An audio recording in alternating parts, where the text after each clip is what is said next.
Escape to paradise with a relaxing 6-night stay in the iconic islands of Tahiti and Moorea. Enjoy an all-inclusive non-stop flight to Tahiti from Seattle or Los Angeles on Air Tahiti Nui, the world's most immersive travel experience. From the vibrant cabins to the warm and welcoming crew, you will be transported to Tahiti from the moment you step on board. This dream getaway also includes beautiful accommodations, excursions, daily breakfast, all transfers, and more starting at just $26.95 per person. Call 1-877-468-2448 to book yours today.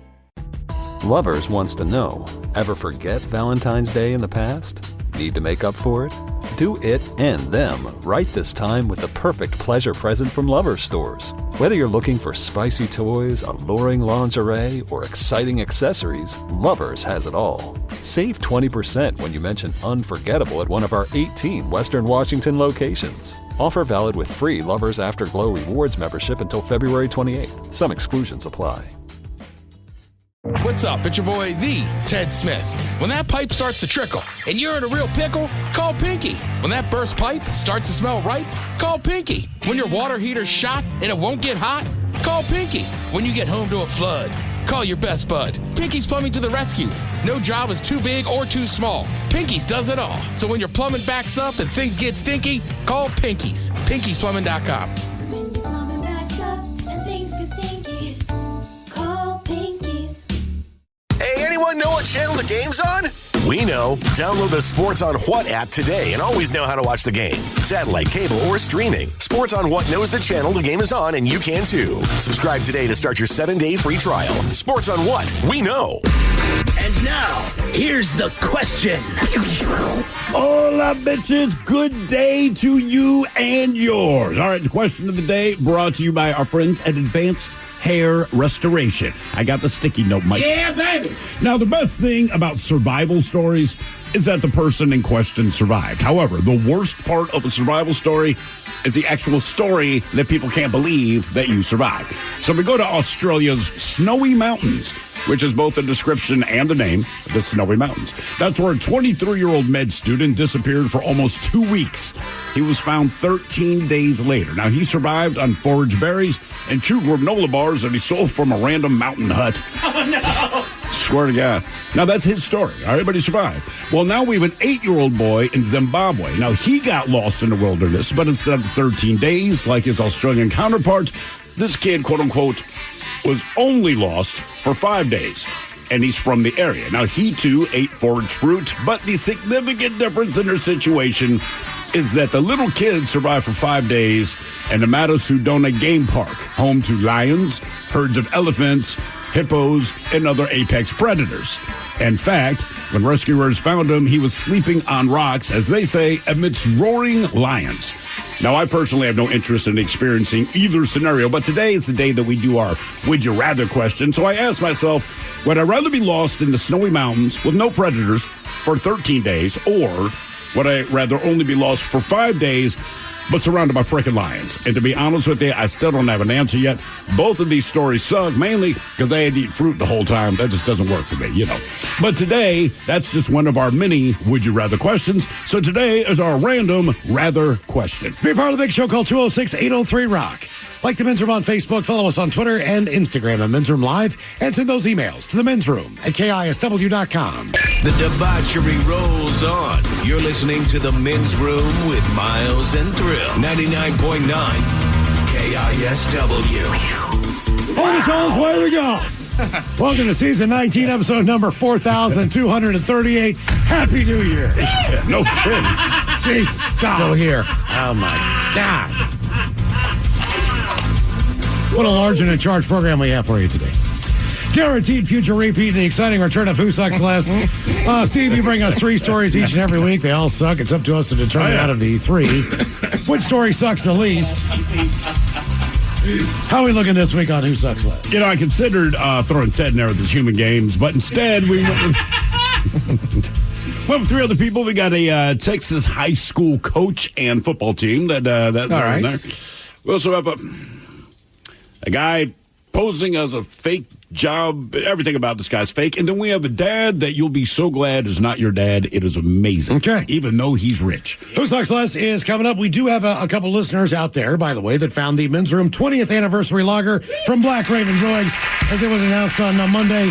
We have a brand new beer for the new year. Yes, indeed. And for the 20-year anniversary, it's going to be available for a limited time in locations. But we've got a brand new beer just to celebrate the fact that we've been on the air for 20 years. And no matter how long you've been listening to this program, just know that we appreciate it. If you happen to see it out, right now it is at QFC locations. Yes. And Fred Meyer locations. So they have it now. And then eventually we'll find out. I believe Draft, from what I understand, comes out on Friday. Oh, very nice. In various locations. So as we get the list, as we get more people who email, we will keep you updated, and hopefully you'll be able to enjoy a six-pack of the beer. It's a fantastic lager, and as always, it benefits our 3 local Fisher House places. So I may have shown up at home with 2 in my bag last night. Who knows? that's why we don't have one to drink today, Ted. That is correct. We took them all home, so we don't have any. I didn't take them all, just the last 2. Yeah, exactly. 33%. And I drank 2 while we were here. If So you take the technically- last 2, Yeah. that is taking them all. Right. That is And fair you when also you had put it 2. that way. You guys had 2, so you drank 4 of the 6. Yeah, but I only took 2 home. That's the only part I'm saying. Was that the 6-pack that was left in the fridge for me? Was that for you? One was for you, one was for me. I got to get you one. Like I didn't. I don't think I got my 6-pack. I didn't either. They're both gone.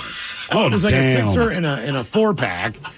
And then the next thing you know, like someone already drank 2 of them. Yeah, I drank 2 of those. Thanks for nothing, you know? Miles, you were on the text thread to get a 6er early on New Year's Eve. That is correct. Ted and I got the sneak preview. Oh, I got to be honest with you, man. I was so messed up still from that flight. I didn't know what nighttime was and what daytime was.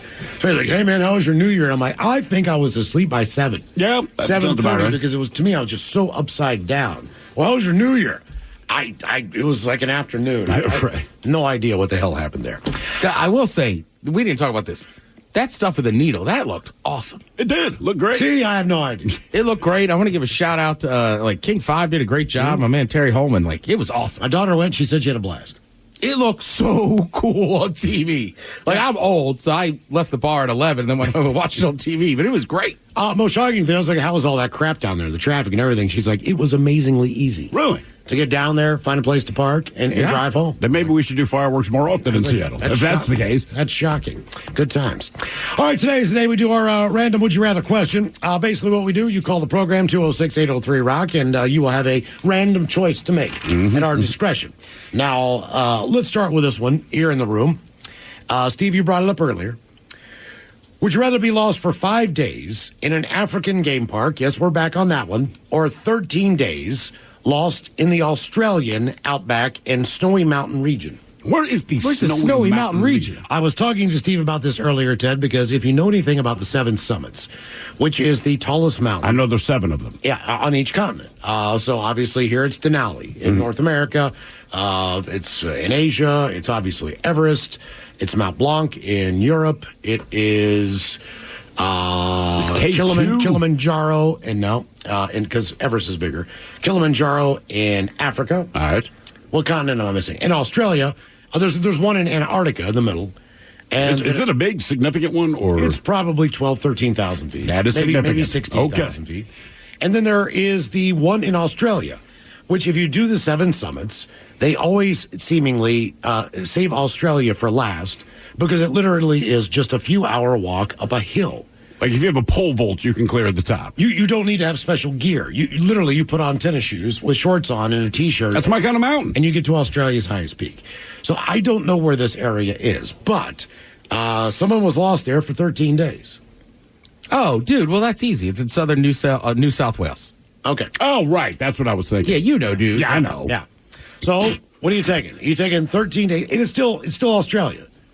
No matter what, are you taking 13 days in the Australian outback and 5 days in an African game park? I'm already dressed. Let's say you're To be in dressed the- to right. Either That way. I'm taking the Snowy Mountain range. Really? Yes. Man, I think I got to lean Africa. And not because I won't be terrified listening to lions and knowing that elephants are walking by hippo. Like, all of the predators are there. But my mindset is just this. Like, I feel like after 7 days, I personally have given up hope, and I'm going to lose my mind. Right? And after a week, I'm like, there's no chance I'm getting rescued. Wherever I'm at, I'm going to die out here, and you're going to have all those thoughts. But I feel like up until the 7-day period, I'm keeping my S together. So even though I'm terrified, and I do not want to be eaten by lions, trampled by elephants, or snapped in half by a hippopotamus, or gored by a rhinoceros, or ripped apart by baboons, and everything else that's out there, I'm still holding out hope. So I just feel like mentally. So you're going to take the 5 days in Africa. I'm taking the 5 days. The worst part of both of these to me is that they're both just eating fruit. Okay, I'm with Ted. I'm taking the 13 days lost in the Australian outback. Is this based on your recent escapade in Africa? Correct. I'm basing mine off skin tone. I don't spend 5 days. I mean, I would be blistered with sunburn. Well, don't think for 1 minute that snow is not some of the worst places that you can get a sunburn. But I think this guy... Right, but I'm wearing a jacket. Right. Okay. Like, I've already dressed for the weather. I don't know. Like, that just sounds miserable to be left. And snakes, frankly. Right, okay. Right, Well, but Miles, the thing is, I've seen the pictures that you had from Africa, and I haven't asked you, is this telephoto or is that line as close as it looks? And you said, dude, it's as close as it looks. Like, you pull out your phone, Right. it's just laying there. So you've experienced that, and you're still, and you survived. You are not dead. Correct. Which surprises us all. I lost $5 on this. But that said, you're still taking 13 days in Australia. Yeah, I'll tell you why. Because if it's in the snowy mountains, one of the things about Africa and Australia is where it's very warm, there are a lot of reptiles. And we know for a fact that the reptiles in Australia, whether it's the size of the spiders or the millipedes or the centipedes or the crocodiles or anything that are warm weather, right? Those are not going to be a part of the situation. Sure. So the snakes, they're not going to be living in the snowy mountains. So you basically, you take the reptiles out of the equation, you take all the weird insects out of the equation, now you're just fighting the elements. Okay. And whatever those are. Now, in Africa, if you saw the size of just the centipedes, the millipedes, when it rains, they come out of the ground. Did you actually see these things? Oh, yeah. I mean, some are a foot. Some are a foot and a half long. Right. These can also get into your room. But here is the inherent problem. If you can just keep yourself warm and find shelter in Australia. Now, granted, you could feasibly go to sleep. Sure. And get some rest and wake up and hopefully have enough energy to get your bearings together, start hiking, try to figure out where you are, try to get yourself someplace that maybe could help you find freedom, right? In Africa, the way this stuff works is the first safari that we were on, we left at 5:15 in the morning. We got up at 4:45. All right. You have a cup of coffee, you try to crap as fast as you can, and then you're off and out. What time does the sun start coming up? Sun's already up. Oh, really? Yeah. Dang. Talking about an African sun rig, it's right there. How was the coffee?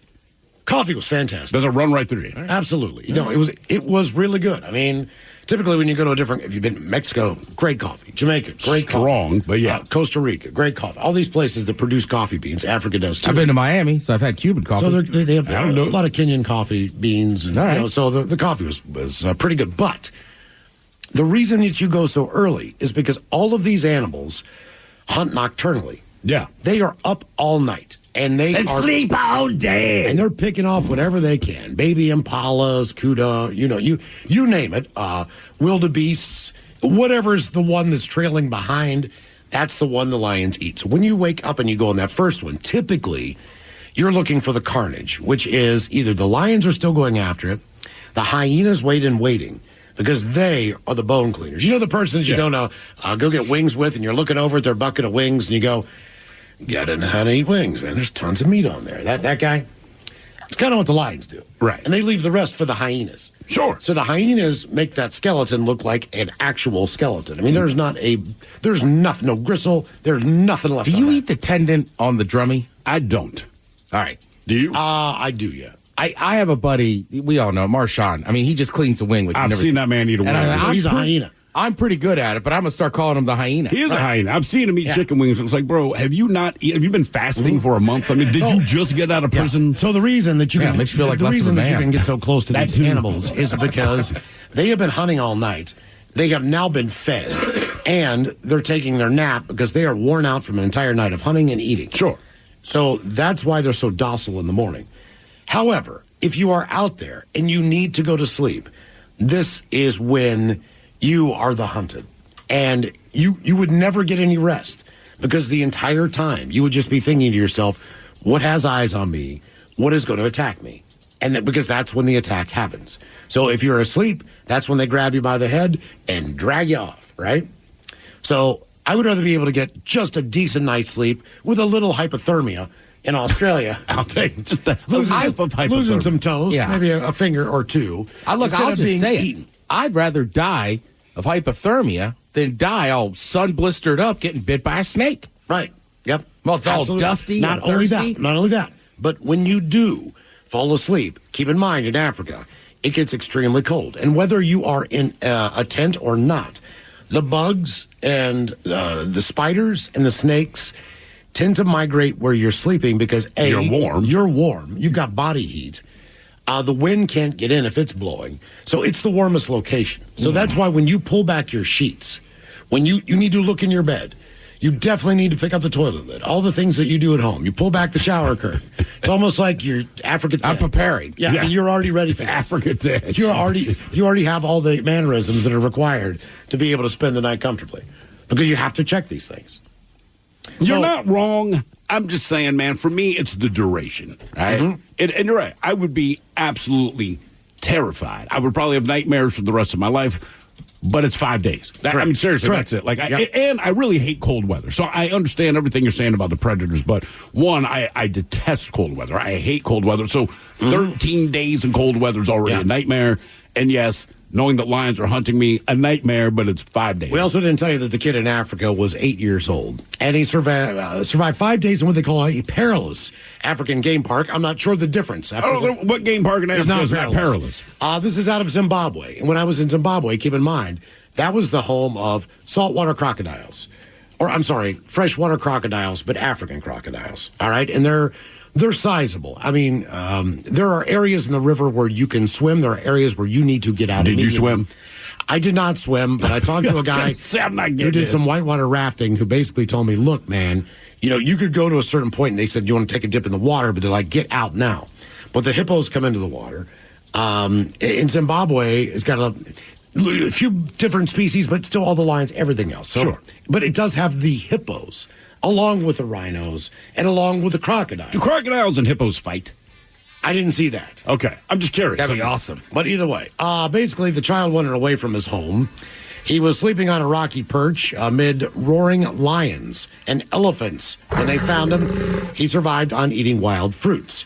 Now, in Australia, the guy was 23 years old. He stopped to take photos while exploring on Boxing Day, and then he could not meet up with his companions. He got lost.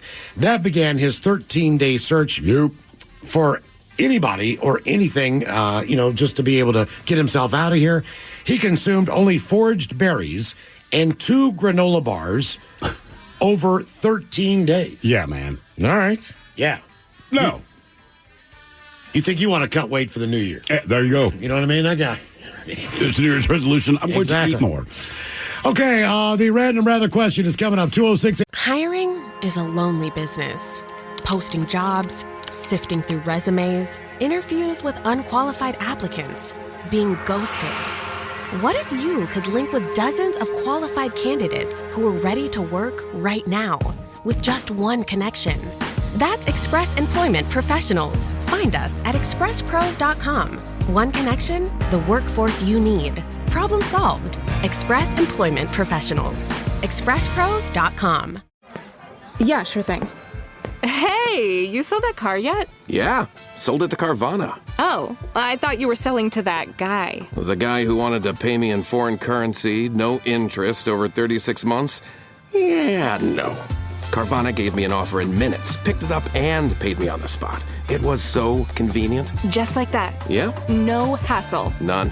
That is super convenient. Sell your car to Carvana and swap hassle for convenience. Pickup fees may apply. This podcast is brought to you by Kleenex Lotion Tissues. You can't predict sick days, but with Kleenex Lotion Tissues, you can be better prepared for them while helping keep your skin healthy. Whether it's a surprise sneeze or a stuffy nose, it's always good to have something gentle on hand. Kleenex Lotion Tissues moisturize to help prevent skin irritation while you're battling those unwanted cold and flu symptoms. It's extra care when you need it most. I mean, why not have one less thing to worry about when you're not feeling your best? For whatever happens next, grab Kleenex.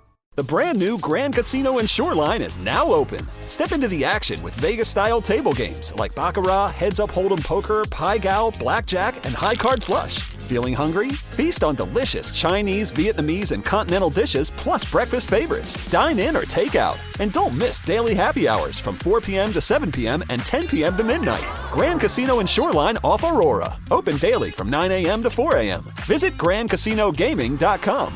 Welcome to the Grand Experience. Auto insurance rates are on the rise, which is why you should call Vern Fonk Insurance. Vern Fonk could save you up to 20% on your auto insurance. The pros at Vern Fonk will do all the work, comparing different plans to find you the best options. And they can insure you over the phone. One call to Vern Fonk could save you up to 20%. Call 206-408-5094. 206-408-5094. Remember to honk when you drive by Vern Fonk.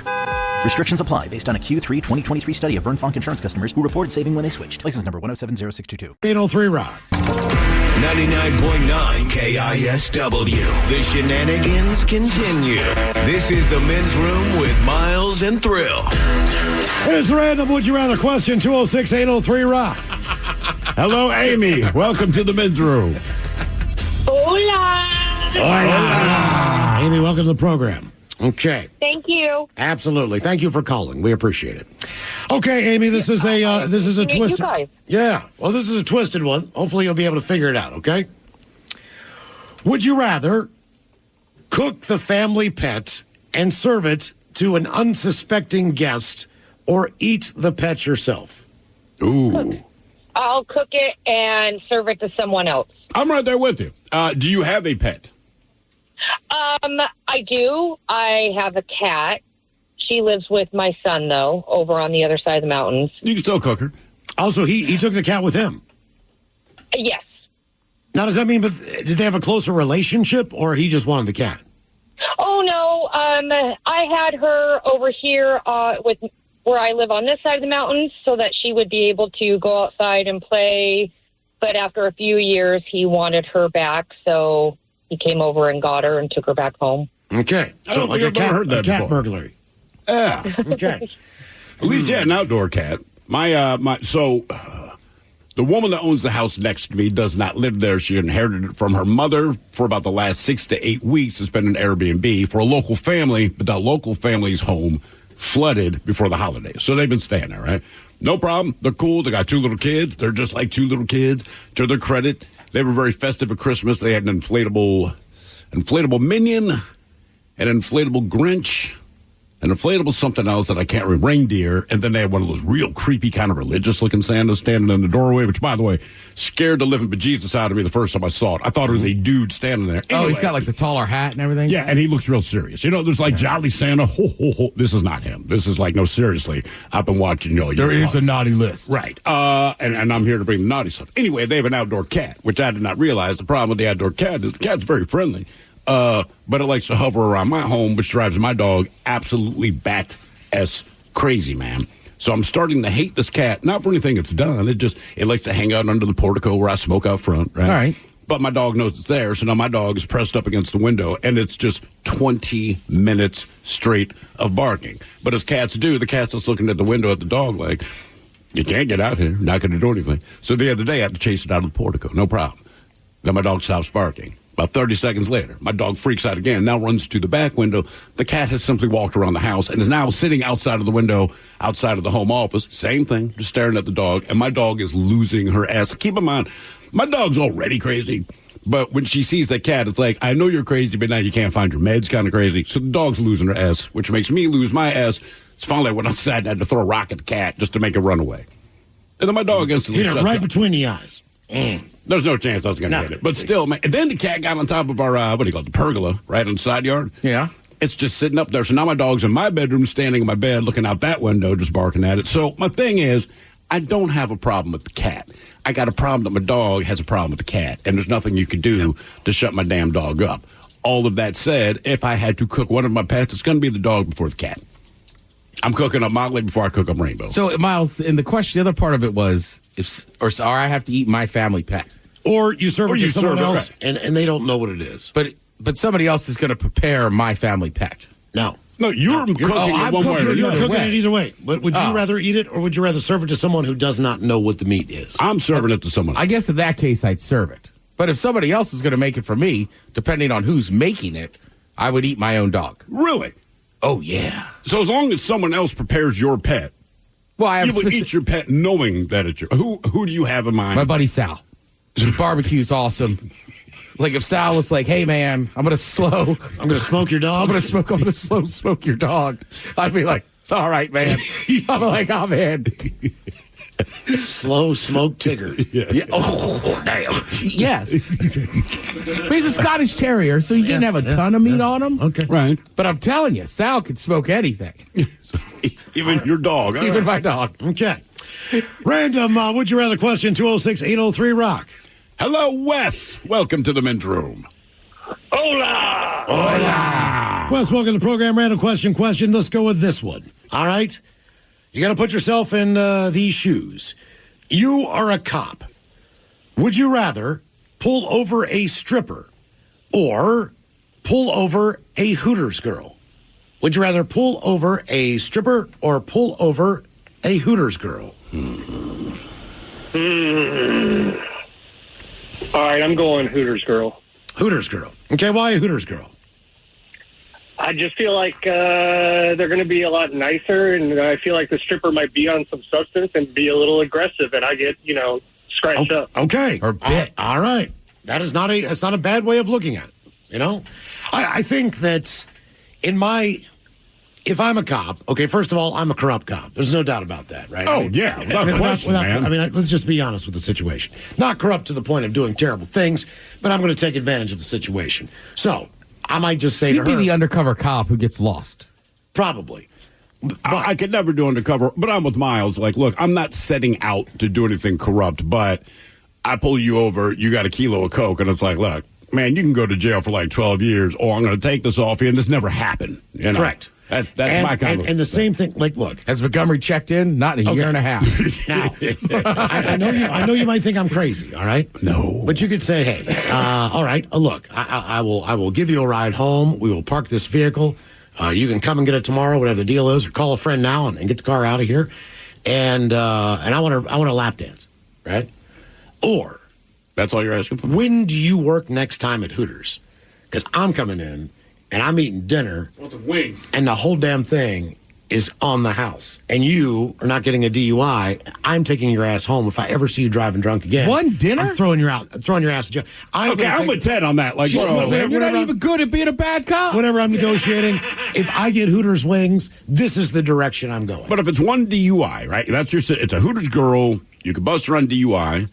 Or you can take her home. How many free meals within reason do you want at Hooters? I think I just keep going in until the situation comes to an end.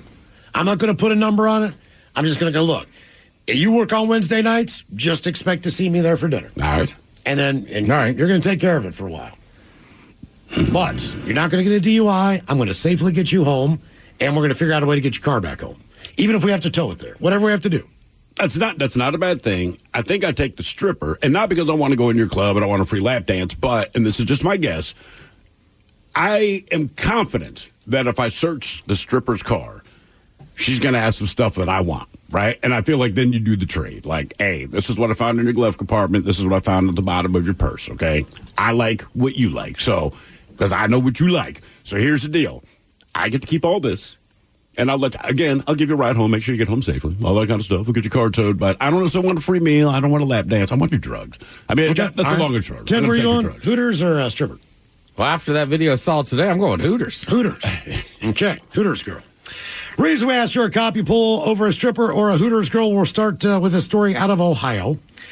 Body camera footage captures the moment an Ohio stripper calls a police officer handsome and tells him to tase her because she likes it kinky. After admitting she downed 6 shots of Patron during a hit-and-run arrest. Grace Spoonamore, not making that up, Spoonamore, was behind the wheel of a Buick Enclave when she allegedly struck a Chevrolet Cruze at an intersection in Ohio and then took off. An officer witnessed the accident, according to the incident report obtained by Fox News. Now, the officer, Dominic DeMettle, pulled her over near a car dealership and noted that she had bloodshot, watery eyes, reeked of alcohol. After DeMettle handcuffs her, he asked if she has anything in her pockets. She says, I don't know. You want to check me? Yep. While Spoonamore, wearing a midriff-bearing top and jeans, waits in the back of the police cruiser, she then playfully dangles her leg outside of the car. DeMettle orders her to put her leg back in.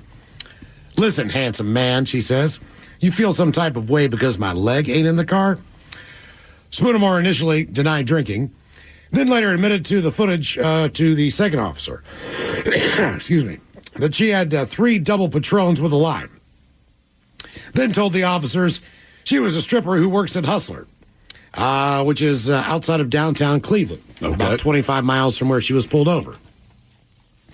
The officer repeatedly tries to get the current address of the Ohio native. She refuses. At one point, she allegedly sprayed him with saliva. That was not captured on the footage. Does that mean spit on him? Yes. Who says I was sprayed with saliva? They spit on you, dummy. Fox News. The moments of follow-on video show her violently kicking the plexiglass divider and the cruiser side windows. Now, on the way to the police station, Spoonamore then urinated in the back of the cruiser. You wouldn't let me go. I couldn't hold it, she says, giggling, as she steps out of the car with her jeans soaking wet. And while entering the station, she peed the entire way in while walking and standing. Classy. Now, once inside, the officer orders Spoonamore to stand inside a blue box on the floor to have her mugshot taken. All right. While he looks for a female officer to do a cavity search type thing. A wet cavity search. And she says, can I take it off? And he says, what? And she says, all my clothes. And he says, no, just leave it on. Just stop. And then she marches toward the officer, her wrist still behind her back in cuffs, and asked, do you want to tase me? No, he answers. Do it. I like it. I like it kinky, she says. He orders her again to stay in a blue box. She was arrested on charges of operating a vehicle under the influence, speeding, obstruction of official justice, assaulting a police officer by spitting on him, blah, blah, blah, blah, Spraying blah, blah, saliva. Just quick note. First of all, someone here says, Thrill, you can't just search someone's car during a random traffic stop. I know this, but as I pointed out, I am a corrupt cop. Whatever the law is, I'm stealing their drugs, and that's what you're worried about. The person is drunk, and you're letting them off one way or the other. Yeah, I'm already corrupt. I'm searching your car without the warrant. You're absolutely correct, but I'm here to steal the drugs. And as far as someone saying, do you want to tase me, Mike, you know my rule. If you're going to pee yourself or get naked, you're getting tased. You don't even have to ask me, do you want to tase? Your ass is getting. Don't make things weird, right? Just be bad. Don't, if you're going to rob a bank, rob a bank. You rob a bank naked, I'm tasing your ass.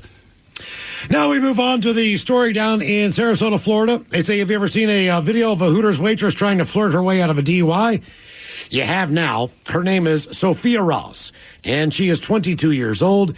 This happened back in mid-November, but I guess the footage is just coming out now, and people are picking it up, and it's all over social media. She, on the other hand, kept calling the cop daddy. Said she wanted to make out. Then told him, don't call me daddy then. Being such a nerd about it. She also pulled her sweater up at one point to show off the Hooters shirt that she had on. He pulled over at around 2 a.m. She did not get breathalyzed until 3:12. Even then, she was 4 times over the legal limit. Wow. 0.33. That is going for it. Unfortunately for her, the flirting didn't work. She got her pretrial hearing tomorrow, apparently. But, yeah, there is a 34-minute video. It's 34 minutes long. Of her being arrested. It's a long one. With all I've seen the edited down version. So long. Why does this take so long for her just to be placed under Honestly, arrest? what I think it is I think the officer's kind of enjoying the attention. Oh, really? Yeah. Well, and also, he's just trying to tell her, but she won't follow directions. I'm not shocked by that. That process takes a minute, right? I remember once in an apartment watching somebody go through all the tests and everything. Yeah. It's not a quick thing. All right, I didn't realize it took that long. I'm sure that one took a little longer, but I mean in general. Well, and I watched the video. I mean, she just, every time he tells her something, she's like, oh, daddy, I want this, I want that. And he's like, first she calls him babe, and then, it says, because he can't force her to do the field sobriety test, would you do it for me? She says, I would do anything for you, daddy. Yeah. Oh, my God. Well, there's also... as a father, daddy is not sexy. I know. It's not sexy. I was probably fine with that before I had kids, but now, please don't, unless you want my erection to go away. Am I visibly showing you an erection? You want it to disappear? Call me daddy. It will disappear. Right. I promise you. I'll say this. I'll say this for the most part. Ted's like, I don't know. I've had somebody say it during coitus. Well, sure. Yeah. Well, you could call me a lot of things during coitus. I'll be like, all right. N-bomb? Can I drop the N-bomb on you? Yeah, in that moment, whatever, man. Going exactly, man. Right. Hey, look, man, why not? Not cool, yeah. It's my opportunity. That's the one pass I get. There's your pass. Always wanted to do this. Not during foreplay. Okay. It's got to be sex. You know what I mean? Or I'll put a song on that's got a lot of that language in it and you sing it out loud, something like that. Do what you got to do. But either way. I think that's worse. What? Singing the song? Yeah. Singing while sex? Do you think you could sing while having sex? We put on your favorite song, you're going to have sex, but the stipulation is, all right, so whatever your hall pass is, that celebrity you find super attractive, you no chance with, she says, look, I'm going to have sex with you, right? We're going to do the foreplay, the whole thing. We're going to get you ready, but at the moment we start this, you got to sing your favorite song. You don't think your dad's never sang Sweet Carolyn to your mom? Well, no. Yeah, I really don't. Sweet Carolyn. Ba, ba, ba.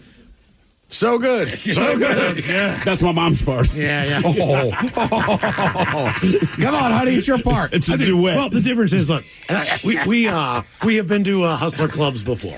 Yeah. So for the most part, the talent in there is much better than your run-of-the-mill one location strip club. I realize some are better than others, but Hustler's got the consistency of being. Well, yeah. I mean, they got a name to live up to. Exactly. So it's not that the woman is not attractive. It's just a different type of attractive. Than the Hooters girl? The Hooters girl is more of the girl next door cheerleader. Where did you live that's a girl next door? Did the people have to get No. She's just got, girl next she's door. got more of an innocent beauty. I understand what you're saying. Well, also, I'm a stripper beauty. Right. Also, strippers have the help of, like, the lights. Sure. The giant heels of this and that. The boobs. That Hooters girl's in shorts, tight T-shirt, and tennies. Oh, yeah, she's in uniform. Right. Yeah, I mean, Miles, we just say it. We just found the Hooters girl more attractive. Yeah. That's bottom line. I know. And Thrill's right. Yeah. She never lives next door to me. I assume that's what most of Florida looks like. Yeah. I know a woman who used to do that for a living for probably 15 years. Well, Hooters or strip? Strip. Okay. So asking her about some of the taboos of the stripping industry. And just things that you would never think of. All right? All right. So as far as what you wear and how you present yourself, okay? So there's certain things, and everybody's going to work that pole when they get out there. Everybody's got a pole routine. But, everyone's also has a first night. So, and a lot of people come and go, and a lot of people, they practice at home or whatever, but now they actually got the job, and they're going to go out and do it. So within that time frame, you have a lot of the newbies that come in and do everything else. One of the big no-nos is baby oil because of what it does to the pole. Well, sure. Now, this person that I'm talking to basically said that she came on after a newbie who used baby oil. All right? Now, as soon as she started to grab that pole and spin around, she, bam, right on the ground and cracked her tailbone. Oh. Boom. Ooh. Performance over immediately because she was in a high spin. Yeah. Then got to the place where the baby oil is. was and just, boom, show over. Well, doesn't the pole itself spin? Yes. So it's like you don't need baby oil. Really? It actually spins on its own? I'm almost positive the pole. I feel like there are at least some that do. It makes That sense. could It be would wrong. make the whole thing easier. Not for the ones sure. that were in the party van that we've been in before. Oh, no, not those. Well, that's just a stripper pole. Yeah, just a solid pole. Yeah, but I learned all kinds of stuff about that. Like no baby oil, no talc. No talc? No. Really? Same thing. Oh, really? You're greasing the pole. Okay, okay. Yeah. More of the random would you rather question coming up 206-803-ROCK.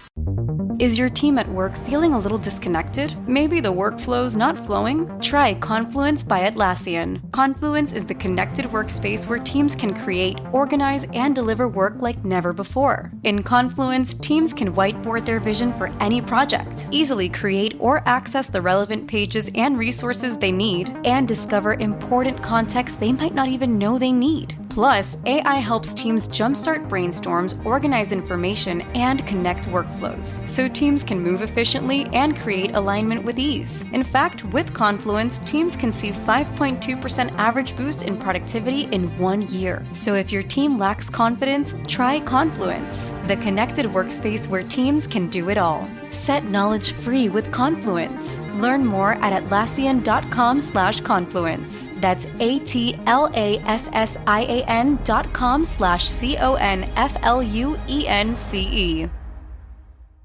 Plug in a Hyundai EV and the extraordinary happens. From the charge time and range in the Ioniq 5 and 6 to the adventurous spirit of the Kona Electric to the 601 horsepower Ioniq 5N. Hyundai EVs make the extraordinary electrifying. There's joy in every journey. EPA estimated 303-mile driving range for 2024 Ioniq 5 SE SEL Limited rear-wheel drive and 361-mile driving range for 2024 Ioniq 6 SE long-range rear-wheel drive with fully charged battery. Actual range may vary. Visit HyundaiUSA.com or call 562-314-4603 for more details. Presented by T-Mobile, the official wireless partner of Odyssey Sports. With an awesome network and great savings, there's never been a better time to join T-Mobile. Visit your neighborhood store to make the switch today. College holds a mythic place in American culture. But there are stories you won't hear on the campus tours. The higher-ups are concerned about one thing, and that is avoiding scandal. I'm Margot Gray. On the new podcast, Campus Files, we cover everything from rigged admissions to the drama of Greek life and student protests.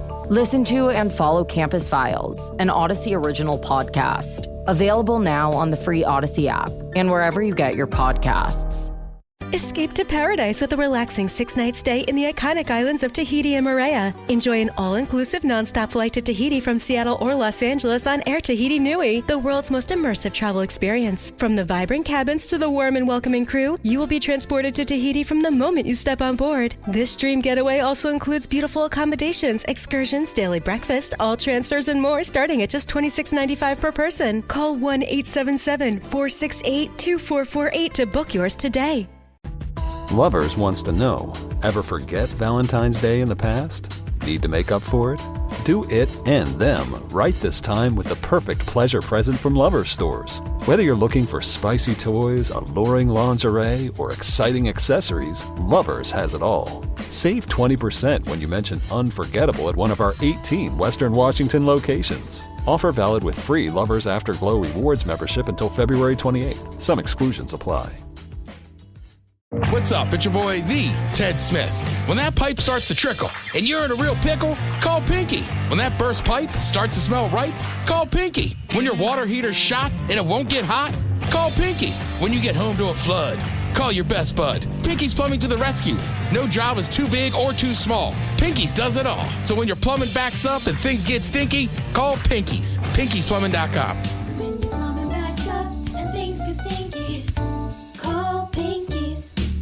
Hey, what's the easiest way to find out what channel the game's on? Sports on What?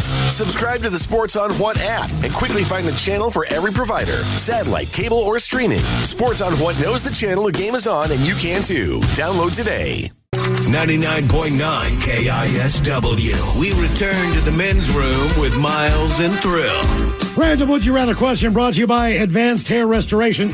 By the way, if you're on hold there, we had to reset our phone lines. Mm-hmm. So call back now, 206-803-ROCK. We do have a caller on the line. We do have a caller on the line. Hello, Wade. Welcome to the men's room. Merry New Year's, bitches. Hola. Wade, welcome to the program. And the random Would You Rather question. Okay. Wade, I know you've lived in a lot of places. Would you rather have a neighbor that has 20 cats, indoors, outdoors, they're always running around, or would you rather live by a neighbor that has pigs? So, the pigs are going to have a little bit of a smell to them. How many pigs are we talking? Probably 4 or 5. We'll say. Okay, all right. Yeah. So would you rather live by the cat person, or would you rather live by the person that's got the pigs? I mean, that's a toss-up. Pigs are really delicious. But they also draw a lot of flies. And I freaking hate flies. Okay. Unlike most people that absolutely adore and love flies. But flies are kind of harmless, though. They're just annoying. Right, they don't you're trying to sleep. All right. What, do you sleep with the windows open and no screen? Well, in the summertime, no, but they find their way in somehow. I don't know. But, yeah, you're trying to sleep, especially in the summer, and you get that little bit of sweat going. They're just landing on you. You're swatting at them, and you just can't get them to go away. You should take it as a compliment. It means you smell wonderful. Okay. Yeah, okay. Man, I'm taking the pigs for 2 reasons. One, even if you break it down to flies, one thing about cats love to kill things, but they don't necessarily eat it or take it with them. So there's dead crap. Well, they'll bring it to you, though. Well, look, because of the neighbors, my temporary neighbors now, the outdoor cat, we've had 3 different rats since they've been there that the cat is clearly killed, and good on the cat. Nice. but it just leaves it in the driveway. So even my dog doesn't bother with them. Right. But if it were the summertime, flies all over the place. So you're right about pigs, but the other thing to consider, Wade, is just me playing into the stereotype. I feel like if I have to talk and or interact with my neighbor, I'm going to have an easier time talking to the guy that owns pigs or woman that owns pigs because, one, it's kind of interesting to me. And I might get to know the pigs will be friendly. The person who owns 20 cats voluntarily, I just feel like that's not the person. I'm sure they're very nice, but it's not the person I want to be stuck having a conversation. Also, think about it this way. Back to Ted's buddy, Sal. All right? We know what the purpose of these pigs are. Mm-hmm. There's going to be an outcome. Yeah. Whether that's you get a slab of bacon, whether that's you're invited over to get some ribs or maybe a ham or whatever. I mean, there is a definitive ending to this movie. And maybe you could be. Well, what if they're just keeping them as a pet, that, right? What if it's just like the potbelly pigs? People keep as pets. They have no intent of eating them. Okay, well, that's different. Would that change your perspective on it if they said, "Hey, man, no, man, these are my pets. I'm not eating these." Yeah, I'd take the pigs. I think the ultimate scenario would be if you had cats on one side, pigs on the other. Like you said, cats like to bring them back to you, and not necessarily eat them, but bring them back to you. If I can make a deal and negotiate a deal with the crazy cat lady next door who had a cat that could bring me home a pig from the other neighbor, we have a deal. We got a deal. And she's got a big ass cat. Yep. Okay. Are you going pig or cat on this? Like I said, just based on what I think the personality of my neighbor has pigs or has cat, like 20 indoor, outdoor cats, or they have 5 or 6 pigs. I think I side with Steve on this, Ted, because just the simple fact that he's right. This is about the owner of those animals. Right. Yeah. So I think there's more drama involved with the person that has 20 cats, more so than the person who is got a small farm and taking care of some pigs. I don't even feel like it's drama. Because, again, I picture this person being very nice, very long braid, older woman, but for whatever reason, you can't walk by her house without her opening the door and coming out to share something with you. You can't go get the mail without her looking through the curtains. And it's a 40-minute conversation every time. Like, I'm just not built for that, man. Look, I'm just not a nice guy, I guess is what I'm getting at. And I don't want to have to be that nice. I have inadvertently built a cat toy in my little patio. What is your inadvertent cat toy? So my Christmas tree that I got, like at the bottom, besides like just the stump, it had a little knot on it. Yeah. So I don't know how the hell Cobb and I got it in there. He was down there. We were pressing on it. But now it's sitting on my patio just on its side. I got to get the maintenance guy to help me take the stand off. Oh, you can't get the thing off. I think your tree is still in the back of your house. It's just right. I can't get the stand off by myself. So then last night when I got home, I was like, all right, just sitting there. There's the 2 cats that always stare at me, just frolicking in the tree. Are they still staring at you, man? Yes. Have you introduced yourself yet? No, they're if I go outside and interact with them, they're very nice. Sure. Will they let you pet them and everything? Oh, yeah. They're super nice cats. It's just, if I'm watching football and I have my blinds open and my slider open, God forbid I've cooked something, the one will just sit there like, well, you're going to break. Yeah, you're going to let me in eventually. Well, that's the other thing. Whenever I have people, I'm like, you just shut the screen door. Right. Why? And it's like, because one of those cats has been waiting to sneak in this house. Yes. Raise we asked, would you rather have a neighbor with 20 cats or 20 pigs? Both of these stories, believe it or not, happened in the state of Ohio. By the way, just real quick, a text came in. We lived next to somebody that had about 30 indoor cats. That place stunk so bad of cat piss, it made me gag every time I walked by the house. Keep in mind, these are indoor cats. Okay. The owners were super nice, but they smelled like it too. And I did everything I could do to keep from gagging while talking to them. That from Dawn and Roy. Okay, that was my theory. Okay. Because I feel like those people smell bad, they're very nice, and they talk too long. Let's start with the cat story. As we go to Stark County, Ohio. A 27-year-old woman was arrested by police in Ohio for allegedly killing one of her neighbor's cats. According to court records filed in Stark County, Alexis Farrell of Canton is charged with injuring animals, prohibitions concerning companion animals, and disorderly conduct. She lived beside a cat lady. All right. Investigators with the Canton Police Department said that Farrell killed one of her neighbor's cats. Her last name is Farrell. Yes. By stomping on its head. Jesus. She then went on to eat the cat in a residential area in front of multiple people at the same housing complex. She was arrested at around 11 o'clock in the evening. The initial bond was set at $100,000 during her arraignment. So, in other words, she is still in jail. Yeah. But she was so upset and nuts with her neighbor, not only did she kill the cat, or one of them, but she then filleted the cat and ate it in front of the entire neighborhood. Did they say what she was upset about?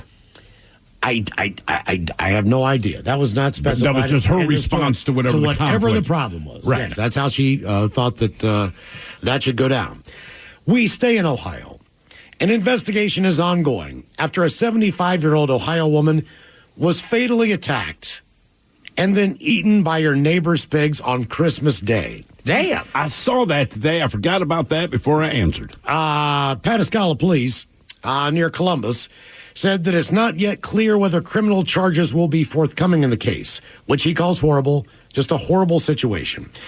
Police were initially called to perform a welfare check on the 75-year-old woman, Rebecca Westergaard, because she had not arrived as planned at her niece's home in Norton. It's Christmas. All right. Her family had not been able to reach her.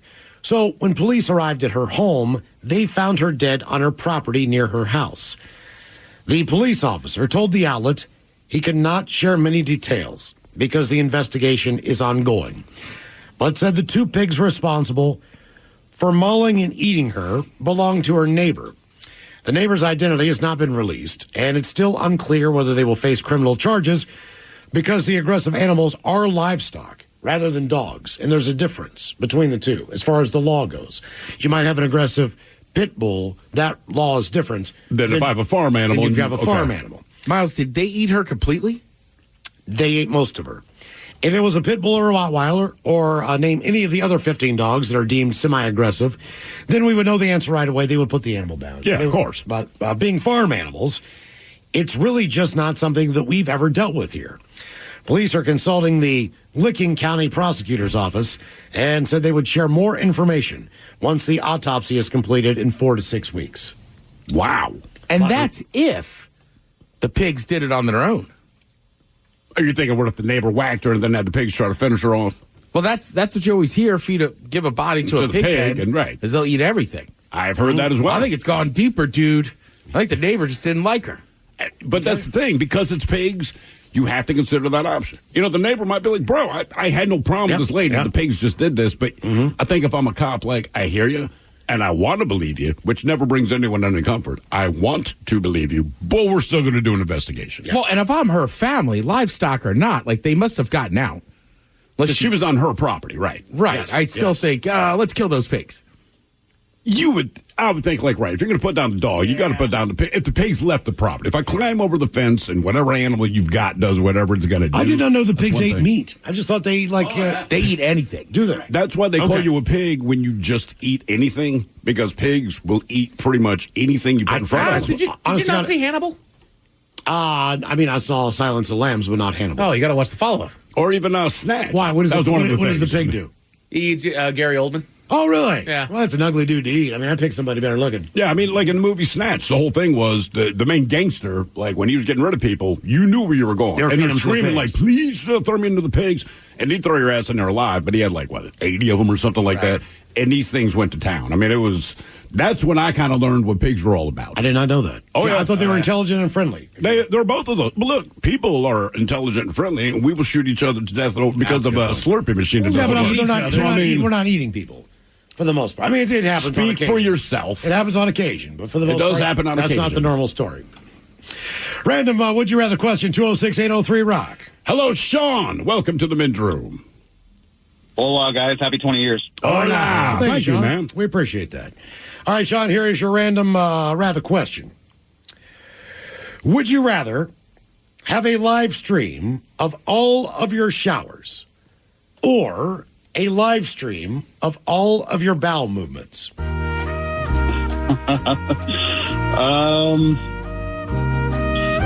think a shower is a little more dignified.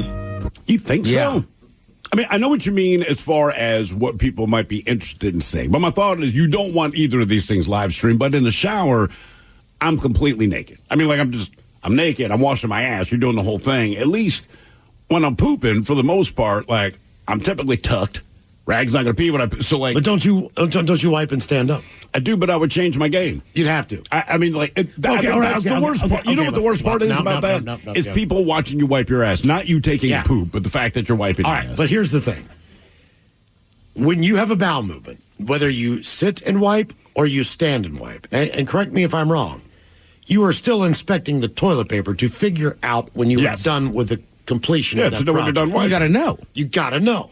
So either way, you're constantly going to be on You're camera. constantly looking. Looking at your poop, and you might be digging for more paper. It might be like a 7 wiper. You know how that goes. Sometimes you're wiping, there's nothing there. I think they call that a ghost test. I think I'm an average of 3 wipes. And I want to say the third wipes is more of the make sure. You know, like it's usually about the second wipe I've gotten most, but the third is just kind of the assurance wipe. Oh, the only time you have to continuously keep wiping, you can't seem to end it, is when you're somewhere you don't want to be. Like, I guess it only happens. Right, it only happens like at work. Or like at somebody else's home. Like it never Porta happens. potty. I bet you're trapped in a hot porta potty. Don't think Yeah, for right. one It's minute- never my house where it's fine. Worst case, I'll take a shower. Right. You got to think, man, there's probably someone on OnlyFans that does that. Oh, I guarantee it. I guarantee it. I'm not talking about the shower stream. No, that's what I'm saying. But with you'd have OnlyFans. to come up with a strategy. Like you maintain complete eye contact with the camera the entire time. You just gotta reverse. Got to take ownership. You just of got this moment. to own this. Are you picking the shower or the pooping? I'm going poop. I know it sounds stupid, but there's less of me exposed. I'm not topless. You know what I mean? I'm not one of those people who takes off my shirt to poop. So I got my. Is there audio as well, or just visual? I think audio is included. Yeah. Then shower. I'm going shower, man. I mean, look, people will. Someone who's really uncomfortable about it will turn the water on in your bathroom, and so you automatically know what they're doing. If they turn the water on, like you're taking a dump. I understand it. There's something about the audio that's the worst than the visual. Yeah, but sometimes in the shower, that's bad audio. I'm not talking about singing, but What are you doing in the shower that's bad audio, man? oh, there's definitely some Sunday mornings where it's just me standing there like, what the hell are we doing? What's going on with our lives? You're talking out loud? Oh, yeah. In the shower? Really? Yeah. You guys have never done deep shower thoughts? I mean, not out loud. Every time I'm in the shower, I have at least my version of deep shower thoughts, but I'm not talking. I'm not saying them out loud. Don't get me wrong. I talk to myself alone all the time, just not in the shower. Yeah. I think that might be my one quiet time. All time to wash the pits and wash the butt. I mean, what do you... Oh, yeah, the shower. I've been there chatting all the time. Here's bath time. But I'm saying that would be bad. You have a rough Saturday night. Just like, yeah, what's going on with my life? And do you talk out loud, too, in the shower, Mike? Not in the shower so much. Like I do the deep shower thoughts. For me, it's the car. That's where I talk out loud. I'm in the car. That's fine. I get that. I'm talking to other people in the car. Get them. But I don't know about the shower. I don't talk out loud in the shower. No. I don't think I talk on the toilet. To be honest with you, I don't know. But now, the next time I sit down, I'm going to pay attention. Toilet, I'm quiet. Yeah, but... But I don't know. Even if I'm in a good mood, I'm still talking to the shower. But man, I feel like there's different. Like, even if you're singing in the shower and you have a horrible voice, it's somehow universal and people accept it. And quite frankly, people with terrible voices sing karaoke and ruin your night for you anyway, right? So people are kind of used to people that really shouldn't singing anyway. But the shower or in the car, you kind of give them a break. On the toilet, it's not so much that you're talking out loud, but if it's one of those where it's a little drier or a little tougher to pass and you actually have to audibly grunt, to me, that's so much more. Like, I would rather someone be on the outside of the bathroom door and actually hear me pooping than hear me going, "Argh." You know what I mean? Like, that raises the level of embarrassment. You ever get that guy that's next to you in the stall in the public Yes. bathroom doing that? Like, man, you should not be working this hard. But what made the last time I heard someone audibly grunting sitting on the toilet, what was weird to me, he didn't grunt trying to launch. He grunted after it left. Right? So he's dead silent. Then you hear, and he's like, oh. And I'm like, man, that's like the opposite of any experience I've had. I've got the easy answer to this one. It's shower. What, to be live streamed? Yes. I shower once a day, sometimes twice if I do some workouts, go to the gym, whatever. So there's the occasional twice a shower day. But for the most part, I shower in the morning. And then unless I go to the gym in the afternoon or something like that, I'm done showering. Right. So it's one stream a day. Now, on Monday, I don't know if anybody else has this bug that's going around that makes your throat sore and your head stuffy. My son's got it this morning, I and believe. stomach stuff, man. But I mean, it's not the worst flu or whatever I've ever had. Yeah. But it's just like there's no headache. I'm not vomiting. I just feel like I've been on an airplane and I can't pop my ears. I'm just really sinus stuffy. And on Monday, I used the bathroom in here 8 times. It was 8. I lost count at 5. That's not even a joke. 8. 3 before I got in here. Then as soon as I got home, I had to run upstairs and use the bathroom. I mean, it was just my stomach could not keep anything down. Constantly keep it down. Guzzling water. I mean, it couldn't keep it just went all the way down. It just went all the way in. So in that instance, now I'm being live streamed on that day, which is, I know that's not the norm, but someone's like, Jesus Christ, man, what's going on with you? You popped up on the feed 9 times while you were at work. instead of just, I watched you take a shower this morning. Sure. So I think I'm taking the shower just based on the number of live streams that would be available. But it depends what else you do And in the I shower. shower at home. It's always a home game for the most part. Right. Maybe a hotel game. So, but like what Ted said, you're going to catch me at work. You're going to catch me at a bar. Like all the places. I don't poop much at the bar. I mean, unless the reason is because you have to. But a lot of people on the text line, they said, you look, should never have to poop at our bar. You live too close. Dude, that's just not the one I want to use. A lot of people on the text line are all making the same point. They just said, look, I'm going to take the toilet over the shower. For one reason, they said, I masturbate in the shower. That's where I handle my business. All right, okay. Oh. Really? Huh. All right. What do you mean, really? I mean, I'm not one of those shower masturbators, but, like, I hear people do it plenty, but I've never heard anyone say, every time I poop, I masturbate. Like, that's... I feel like if I had a those two living things girlfriend, I'd be more of a shower guy. Like, you're trying to hide it? Yeah. I mean, I hear what you're saying, but I'm just kind of like, I wouldn't even start the shower. Man, it's like, keep the I'm in the shower bathroom. clean. Dude, it goes down the drain, man. Oh, but then it gets caught in that big ball of hair It from does, your girlfriend. man. And you pull that thing out, and you're like, what is this pearl that's hanging off this 8-strand ball of hair? It did not take long for me to realize that was not the best option. That's just not What, the do you place just I do waffle it. stomp it down? God, no. No, after You just let it flow down the drain. Because it's like throw it like a loogie. You know what I mean? It doesn't They don't always go down the drain. They don't go down the drain very well. I got to if I do exercise that option, I do a full forensic cleanup, man. I ain't leaving no evidence behind. Maybe it's a great conditioner. You never know. Forensic cleanup. Dude, I don't need evidence of that. Yeah, I was going to say, if I'm in the shower catching one, it's been a long couple weeks or something.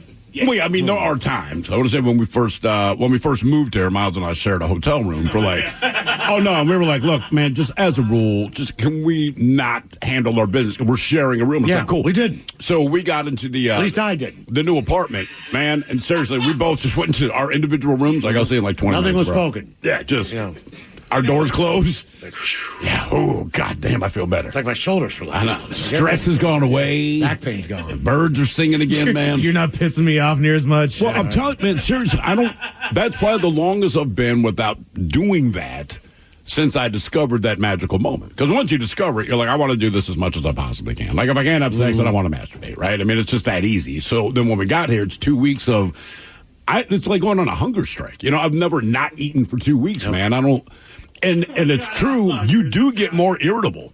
You know what I mean? You're Ted, real did you short do a with month answers. just on a bet or something like that or something?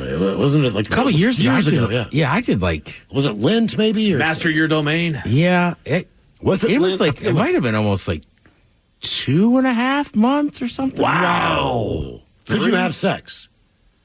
No, there was no release period. So it was nothing. You couldn't do anything. No, the dreams got crazy. I was going to say, man, did your dreams change? Yeah. That's Well, your you subconscious forget- is even telling you. Right. You forget how much it's just a natural urge. And Sure. People will follow my logic here. It's kind of like fighting is an urge as a man. So I kept having these dreams where I was in these UFC fights with really hot chicks. A lot of aggression. And it turned into sex.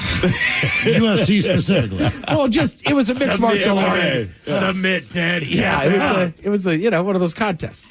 I'll be damned. Because it's just my animal brain was like, what are we doing? We need to wrestle or have sex. First one to win loses. Yeah.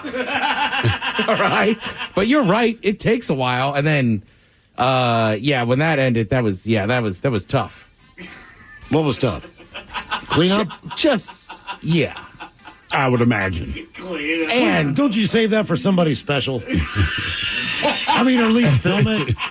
So like, hey, look what I can do. I mean, that was the it's idea. like shooting a big gun. That was the idea. I like that. Yeah, all right. Well, imagine.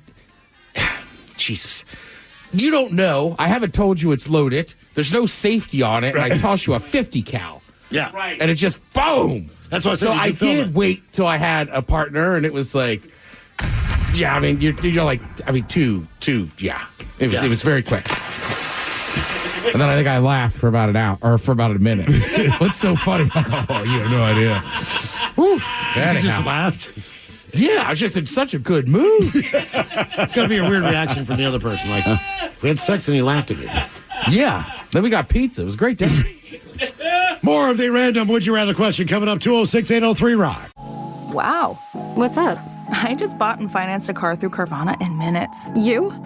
The person who agonized 4 weeks over whether to paint your walls eggshell or off-white bought and financed a car in minutes? They made it easy. Transparent terms, customizable down and monthly. Didn't even have to do any paperwork.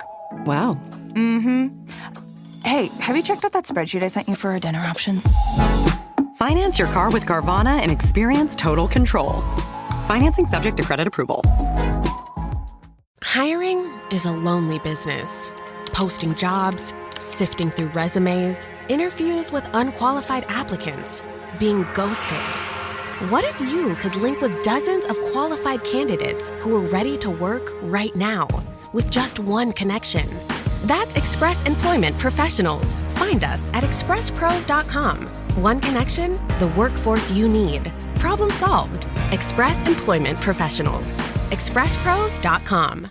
Plug in a Hyundai EV and the extraordinary happens. From the charge time and range in the Ioniq 5 and 6 to the adventurous spirit of the Kona Electric to the 601 horsepower Ioniq 5N. Hyundai EVs make the extraordinary electrifying. There's joy in every journey. EPA estimated 303-mile driving range for 2024 Ioniq 5 SE SEL limited rear-wheel drive and 361-mile driving range for 2024 Ioniq 6 SE long-range rear-wheel drive with fully charged battery. Actual range may vary. Visit HyundaiUSA.com or call 562-314-4603 for more details. The brand new Grand Casino and Shoreline is now open. Step into the action with Vegas-style table games like Baccarat, Heads Up Hold'em Poker, Pai Gow, Blackjack, and High Card Flush. Feeling hungry? Feast on delicious Chinese, Vietnamese, and continental dishes plus breakfast favorites. Dine in or take out. And don't miss daily happy hours from 4 p.m. to 7 p.m. and 10 p.m. to midnight. Grand Casino and Shoreline off Aurora. Open daily from 9 a.m. to 4 a.m. Visit GrandCasinoGaming.com.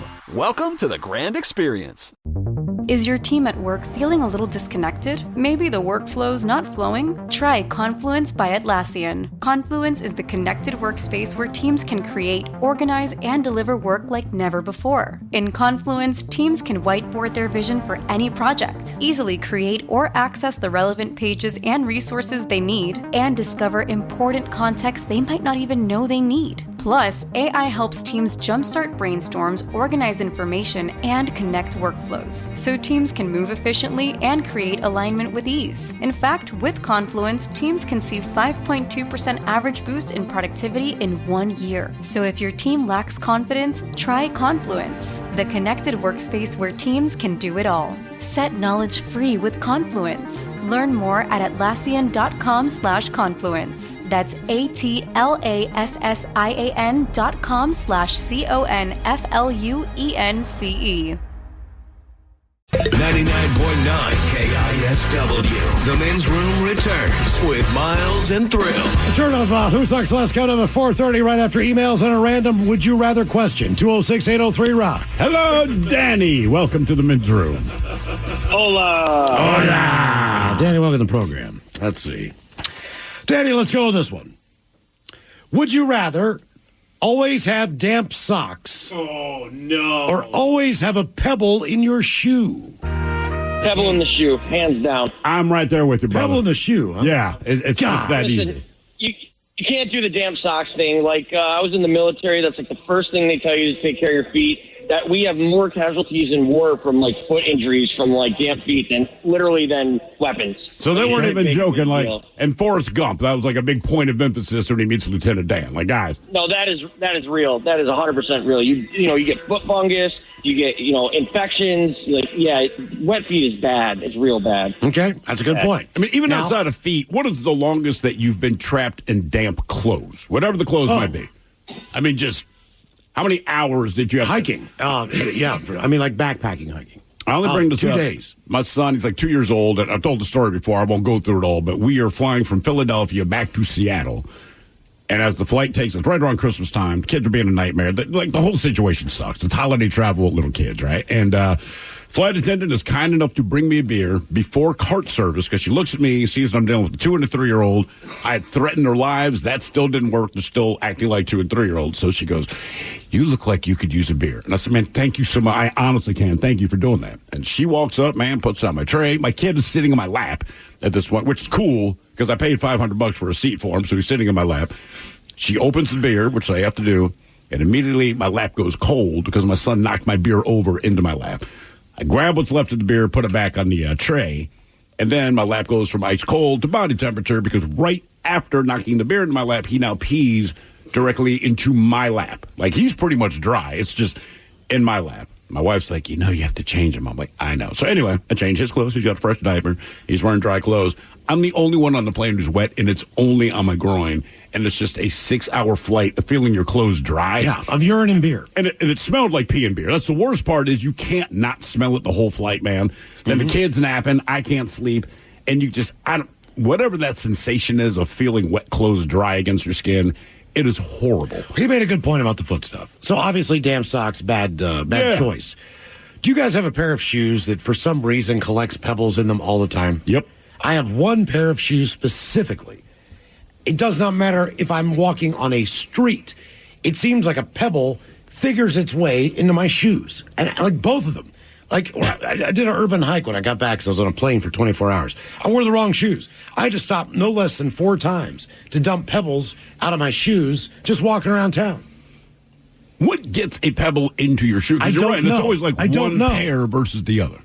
And I don't know what it is. Like, why do you keep inviting pebbles into the shoe? I had a pair where the seal between the shoe itself and the sole was a little bit broken. Yeah. And so you just scoop them up, kind of? Yeah, little tiny things would just make their way in there. And then there's others where the ankle would kind of swoop a little bit too low. And they'd pop up and they'd jump up in there. Yeah, you're right. I think it's just the design of the shoe. Uh-huh. Speaking of socks, do you wear socks with house slippers? Yeah. Yeah. All right. No. Well, you're a barefoot guy. I'm generally a sock guy, so if I put on slippers, and I just got a pair of slippers at Christmas from the pair, and I'm like, man, these are quite nice. Oh, yeah. The problem is if I wear slippers without socks, my feet sweat, and then I get nasty slippers. Right. That's kind of my thing. Interesting. My dad used to have the rule, man, like in the summer, if you put on a pair of shoes and did not have socks on, it would be the equivalent if you took a sledgehammer to the hood of his car. I mean, you just because you didn't want to smell them. That is exactly. I mean, from a young age up until basically that teenage boy, that funk is terrible. But I mean, I do it to this day. I'm like Mr. Robinson. Like when I go home, I'll switch my socks out and put Mr. shoes. Rogers? Mr. Rogers. Mr. Rogers. Mr. Robinson. Oh, the landlord. But I'll switch my socks and then put shoes back on. And then I have shoes that are like kind of older or whatever. They're not as clean. So those are deemed like house shoes. But over the holidays, I was hanging out at a buddy's house, and he had these North Face. It was like a Gore-Tex jacket, but they were house slippers. Okay. I'm like, I might have to get into this game. Yeah. Robinson, I know you're in there. Oh, no. It's the landlord. Mr. Rogers. Yeah. I'll give him Mr. Robinson. Somewhere in the middle there. Random Would You Rather question 206-803-ROCK. Hello, Brock. Welcome to the men's room. Hola, bitches. Hola. All right, Brock, here is your random Would You Rather question. Would you rather have a random celebrity couple give you your birth name, okay? Or have yourself named after a place that you have actually worked? So you could pick the place that you work. Oh, I could be Chi-Chi Hill. You could be Chi-Chi Hill. I'm going Chi-Chi's, brother. I'm dead serious. What was the name of the bar you worked at, Ted, in Johns Hopkins? What was that? PJ's, wasn't it? PJ's. You could be PJ. Yeah, PJ Smith. Not so bad. He sounds like a wide receiver. Or a basketball player. Mm-hmm. Like a good shooting guard, but 6'6". I sell drugs. PJ I'm Smith. Chi-Chi. That sounds better than Town Hall. It just depends on where you work and where you have worked. I mean, it can't be Burger King Miles. Well, you could be. That would be your name. Maybe I could be King Montgomery. You just go by the middle name. I'm Enum Claw Municipal Pool Hawk. No, not Job Fire from. Damn it, Well, you worked at Jack in the Box, right? I did. You could be Jack in the Box Hawk. Yeah. Just go like Jack Hawk. Jack Hawk. Jack. Easy. Wow. Yeah. Jack Hawk. It doesn't get any better. Come on, man. I've already got to deal with Mike. Let's not make it worse. Jesus. All right, Brock, so what would you rather pick? A celebrity? All right, well, so I was going to go with the celebrity because they got some bizarre, weird names. And then I started thinking about the places I've worked, and one of them is like Hungry Buzzard. So I don't know if I could pull that one off. But where's the Hungry Buzzard? It's a container service. I used to drop containers for like people that are doing roofing and stuff like that. All right. Okay. I'm disappointed, Ted, because it sounds like a real Essie bar that has really good food. All right. My fat ass was like, where is this? Brock, where else have you worked? So Cisco. I was going to go Cisco. I like Cisco. He's a legend in this area. He really is. He's the dragon. Oh, different Cisco. Hey, wait, hey, Miles. I'm actually on hold number 16 at Harbor Point right now. Damp as hell. Yeah, I'm wearing my wet boots. Yeah, for sure. I brought 2 socks. Yeah, well, that shot uphill sucks, brother. On the next hole. Sorry, that's going to happen to you. Yeah, it's all good. I'm out here at least. Yeah, nice. Well, it's a beautiful day. Wait, and also, Miles, did your son like that shirt? That would be Thrill, and yes, he did.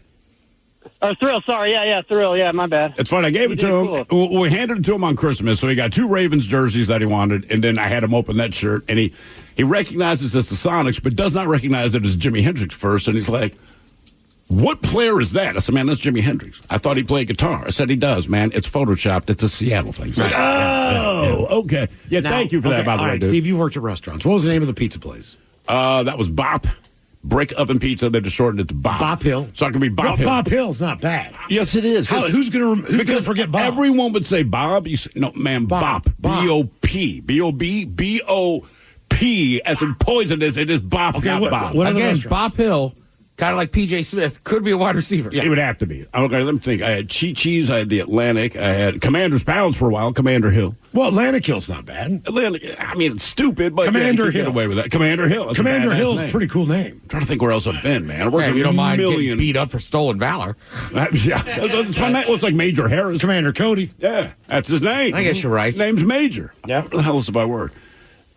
KISW Hill. You could be the Buzz Hill. So you covered all the restaurants you worked in New Orleans. That I can think of. Yeah, I'm trying to think. Did you work in a pizza place in Baltimore? Well, that was Bop. What was the pizza place in New Orleans? I cannot remember the name of it, but it was like Pizza Mart or something like that, right? It's a standard name. Wow, crap. There was Palo's Pizza. I could be Palo Hill. Palo Hill. I would surprise people when they see me, like, oh, I thought you'd be more Italian. Like, nah, my name's just Palo. Palo Hill. Palo Okay. Hill. Reason we asked. Uno's. I worked at Uno's. Uno Hill. That's not bad. Kind of cool. That's not bad. Uno Hill. One hill. Yeah. Yep. Wasn't there show One Tree Hill? Yeah. Yes. There was. Mm-hmm. Where'd you working at Uno's? When did I work? Or Yeah. where? There was a period where, like, Pizzeria Uno's, when they showed up, like, it was... Look, it was a massive deal. I will stand by their pizza. I really liked their pizza, and it was the one at the Inner Harbor in Baltimore, and that had to be... Actually, what year did Jurassic Park come out? Because I saw the movie and then went to work. So it was at 94, I think. 95, something like that. Okay, so whenever Jurassic Park came out, that's when I was working at Pizzeria Uno's. To Tri-State Exterminating. You can be Tri-State Montgomery. Tri-State Montgomery. But that sounds like a badass truck driver, doesn't it? Yeah. What do you do for a living? They call me Tri-State Montgomery. You'd have to play offensive line. Yeah. Reason we asked if you... call him Tri-State. Is he so big? Would you rather have a celebrity give you your birth name or have yourself named after a place you worked? I would not trust a celebrity. We do this every year. Celebrity baby names just are fodder for inspiration. Because their parents are rich, so you can name them something stupid and it has no impact. Yes. You know what I'm saying, Apple? A lot of people are forever pitting celeb names Blanket against imaginary competition. Blanket. Michael Jackson named his kid Blanket. The dumbest. The contenders are many and impressive in the world of Hollywood. They really are. You just rattle them off. Though many parents who have welcomed babies in the last year or two Peaches have been relatively tame in their name choices, there are some exceptions to the rule. With the likes of Usain Bolt. We know him, the Jamaican sprinter, probably one of the greatest sprinters of all time, right? He named his twin baby girls Saint and Thunder. So Saint Bolt and Thunderbolt. Oh, Jesus. Yes. All right. Ashley Tisdale and husband Christopher French welcomed their daughter Jupiter Iris. Samira Wiley and Lauren Morelli. Their twist on 2 classics for their baby, George Elizabeth. It's a girl. Why? So they named their daughter George Elizabeth. You couldn't just do Elizabeth George. They say Thunder, George, and Jupiter now join a generation that already includes Powerful Queen, Lyra Antarctica, Buddy Desert, and Radix Matin, along with whatever that is that Elon Musk named his kid. To this day, I have no idea how you're Some supposed type to of say is like that. X. What is the AE sign again? I don't know. I mean, look, that's the kid's name. I'm looking at it. I have no idea. And I don't know if that kid's ever going to go to school to have to get roll call because your dad's worth whatever the hell he's worth. Did you know who they believe the GOAT is? Who's the person who started this, the granddaddy of this entire thing? Did we already do Gwyneth? Paltrow with Apple. Because she was Apple. Bob Geldof named his daughter Peaches. Robin Williams named his daughter Zelda. What about the Zappas? I was going to right. say there was probably a time where this artist was played on this radio station. Yeah. Probably Montana or, I don't know, Joe's Garage or something. What I name it is Moon Unit. Moon Unit Zap. Dweezil. Would you rather be Moon Unit or Dweezil? Well, they're crediting Moon. Are they both boys? No, Moon Unit is the girl and then Dweezil is his son. I would feel better with Moon Unit because people go, "Oh, was your dad a hippie?" And you can lie and just say, "Yeah." When you say Dweezil, they're like, "Come on, man." I mean, that's nothing. Then we have this story. An Indonesian man loves his workplace so much that he has named his son after it. All right. His 5-month-old boy is named Statistical Information Communication Office. This is not a joke. Yes. Even before he got married, he knew that if he had a son, he wanted to name him after the department he worked in as a civil servant. Is that not a girl's name, too? He made that very clear to his fiancée before they got married. She accepted the conditions. Their first child was a girl. So Samet agreed on a more conventional name. But when the wife, Linda, gave birth to their second child, a boy, in December of last year, he knew exactly what he was going to name his son. Statistical Information Communication Office. And that is his actual name. All right. Well, I've been talking about this off the air, but my cousin Kelly, she is pregnant. All right. She married a man whose last name is Sharp. Sharp. Okay. They know they're having a daughter. So my sports-obsessed family has all suggested... Shannon. Yes! It's right there! Shannon Sharp! I mean, you know what? Why the hell How about Sterling, then? Well, girl, that's a boy's name. Is it? Would you, if you met a woman and she said, "Hi, my name's Sterling," I would you just be like, assume "God." she's a stripper. There's another Sterling. He's a famous actor. Black dude. Yeah, he was on We Be This. Basically, every role he I'm gets just saying, I don't know. I only know Sterling's as men. Shannon, I mean, he's not as Irish as you'd think for a Shannon. Or kind of like, what's his name? Who's the quarterback for the Eagles? Donovan McNabb. Yeah. What a great Irish name. He's got cornrows. He's a brother. Yeah. Just letting you know right But I'm now. just like, you can name her Shannon, and if you're not a sports fan, Shannon Sharp wouldn't be as funny, but I think it's right there. When my sister was pregnant with my nephew, my brother-in-law's last name is White, and I fought for the hardest time trying to get him to name him Guy. How about Barry? White. How about Barry White? What about Walter? I know, I said that one too, and they vetoed that one. If you have a white kid, you got to name Barry White. Barry White. Without question. If I had a son, Like I've said this for Barry years. White? Come on, man. Come on. Yeah, if I had a son, just as my last name is Smith, I would go with the most stereotypical black name I could find. Like Jamal. Terrence. And it's just got to be that short, little, stocky white kid. Yeah. Like, here. Like, you know some coach, you'd be like, oh, we got Terrence Smith. It's so weird. So disappointed when he sees him. He includes a picture on every resume. Yeah. Oh, he's trying out. Why does he do that? Actually, he's not. The random Would You Rather question, 206-803-ROCK. Hello, Jesse. Welcome to the men's room. Hola. All right, Jesse, here's a good one. Would you rather become your favorite character? And that could be anything. That could be Batman. That could be whoever your favorite character. Winnie the Pooh. Yeah, you name it. Yeah, you could become your favorite character, or would you rather win the lottery? Oh, geez, that's a tough one, because if your favorite character is Batman, you've already won the lottery, right? That's your monetary. Well, but also your parents are dead, and they've been murdered, and that haunts you. Yeah, and you live in a rainy town all the time. Even, with just your butler. Right. Yeah, that's fact. Batman's not getting a lot of action. Yeah, really. That's a good point.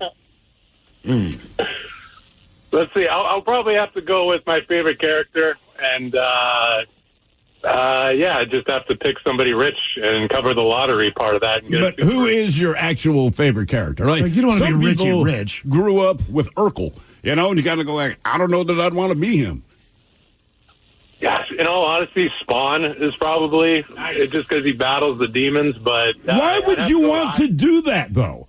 I mean, I hear what you're saying. Like, it's cool when you see him battling demons, but then based on your metric, hey, guess what, Jesse? I know you've had a normal life. You're about to start battling demons. I don't think you go Batman, because you got to do all that crap. I think you take it to a different level, and you go with the most boring superhero ever. Aquaman. You go with Superman. Because you can fly. Sure. You're still you can still be your normal self. But you still got to go to work every day and write paper. I mean, think about that.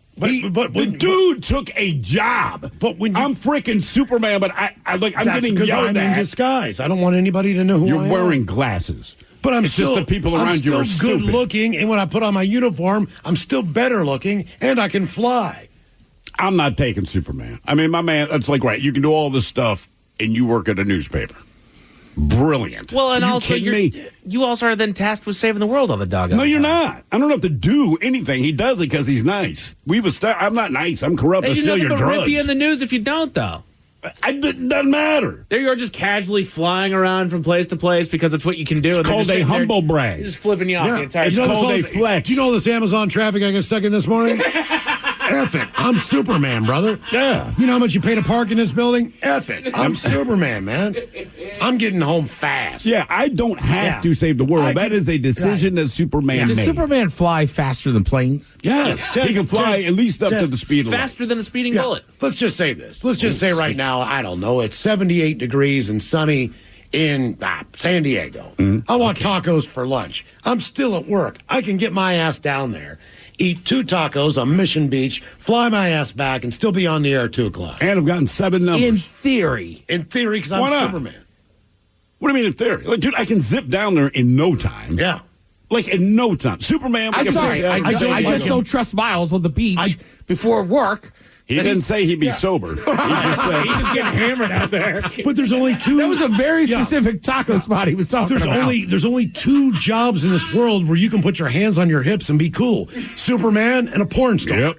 That's about it. I mean, if you could stand like this all the time, like you do at the urinal, are you kidding me? What about People first think base you're cool. umpire? Sometimes they put the hand behind the back. Just, all right, 3 jobs. And third base. All right, that was specific. Yeah, Somebody here made a good point. Iron Man. Super smart, super rich, gets all the ass he wants. But the thing about all that crap he's got to put on. Yeah, but it's cool when he Like does. with me, His heart has shrapnel in it. Yeah. Right, but he's taking A lot of hearts do, Mike. Yeah. The hardest part of being Superman, honest to God, would be to find a phone booth. That would be your struggle. Only if that's what you want to do. Like, I'm if not you don't doing give that. a damn. Right. I'm not doing it. You're not doing any good out there, so what's the point of your secret identity It's being not known? that I'm not doing any good. I'm just not doing it necessarily when you need it. I just don't want to have to work at a newspaper. Right. Why? What's wrong with working in a newspaper? You know how You long work it in used to- radio, man. You remember how long it used to take me to type a blog? I'll never get at like world's effed because Ted can't get out of work. Oh, Clark Kent. Right. Nothing but spelling errors. I got to write a 3-page article before I go home and save the world. Like, we're screwed. I'd love to save the world off a deadline. But you have a girlfriend. Yeah. So Hang what? on, man. I'm working this out. I've had plenty of girlfriends. They make me any better at English. Don't they have an editor for that?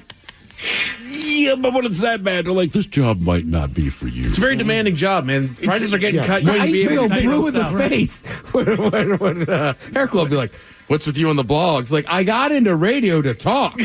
Like, writing is tough for me, right? Like, it always has been. I have a learning disability. Like, that's I like what got into this medium, boss. Instead of flip around in the office chair and go, bro, I need your, because even spell checks, like we don't We're not know. close. But what you could do is deliver the newspapers as Superman, get that job done in about 5 minutes. You know what I'm saying? Delivery boy. You don't need to write Just it. give me the money. Who Sucks Last coming up at 4:30, and we've got your emails coming up next from the men's room at KISW.com. This podcast is brought to you by Kleenex Lotion Tissues. You can't predict sick days, but with Kleenex Lotion Tissues, you can be better prepared for them while helping keep your skin healthy. Whether it's a surprise sneeze or a stuffy nose, it's always good to have something gentle on hand. Kleenex Lotion Tissues moisturize to help prevent skin irritation while you're battling those unwanted cold and flu symptoms. It's extra care when you need it most. I mean, why not have one less thing to worry about when you're not feeling your best? For whatever happens next, grab Kleenex. Auto insurance rates are on the rise, which is why you should call Vern Fonk Insurance. Vern Fonk could save you up to 20% on your auto insurance. The pros at Vern Fonk will do all the work, comparing different plans to find you the best options. And they can insure you over the phone. One call to Vern Fonk could save you up to 20%. Call 206-408-5094. 206-408-5094. Remember to honk when you drive by Vern Fonk. Restrictions apply based on a Q3 2023 study of Vern Fonk Insurance customers who reported saving when they switched. License number 1070622. Presented by T-Mobile, the official wireless partner of Odyssey Sports. With an awesome network and great savings, there's never been a better time to join T-Mobile. Visit your neighborhood store to make the switch today. The details behind the Diddy indictment, Taylor Swift's stalkers, Jerry Lee trying to kill Elvis. Disgraceland dives into the dark side of entertainment every Tuesday. Follow and listen to Disgraceland on the free Odyssey app or wherever you get your podcasts. The best New Year's resolution is one that fades over time, literally. If you have unhealthy body fat you want to see disappear, call 3010 Weight Loss for Life. You'll start losing weight your very first week, and while you burn that fat, the coaches at 3010 will teach you what to eat, when, and how. So once you lose that weight, you'll never find it again. Find out how. Call 855-YES-3010. 855-YES-3010. 3010 Weight Loss for Life. Escape to paradise with a relaxing 6-night stay in the iconic islands of Tahiti and Moorea. Enjoy an all-inclusive nonstop flight to Tahiti from Seattle or Los Angeles on Air Tahiti Nui, the world's most immersive travel experience. From the vibrant cabins to the warm and welcoming crew, you will be transported to Tahiti from the moment you step on board. This dream getaway also includes beautiful accommodations, excursions, daily breakfast, all transfers, and more starting at just $26.95 per person. Call 1-877-468-2448 to book yours today. Lovers wants to know, ever forget Valentine's Day in the past? Need to make up for it? Do it and them right this time with the perfect pleasure present from Lovers Stores. Whether you're looking for spicy toys, alluring lingerie, or exciting accessories, Lovers has it all. Save 20% when you mention unforgettable at one of our 18 Western Washington locations. Offer valid with free Lovers Afterglow Rewards membership until February 28th. Some exclusions apply. What's up? It's your boy, the Ted Smith. Slow drain being a pain? Call Pinky. That pipe's being a little leaky? Call Pinky. When the toilet won't flush and you're in a rush? Call Pinky. When your shower lost all its spray power? Call Pinky. When your sink's on the blink? Call Pinky. Pinky's Plumbing promises to lick all your plumbing problems quick. So when your plumbing backs up and things get stinky, call Pinky's. Pinky'sPlumbing.com.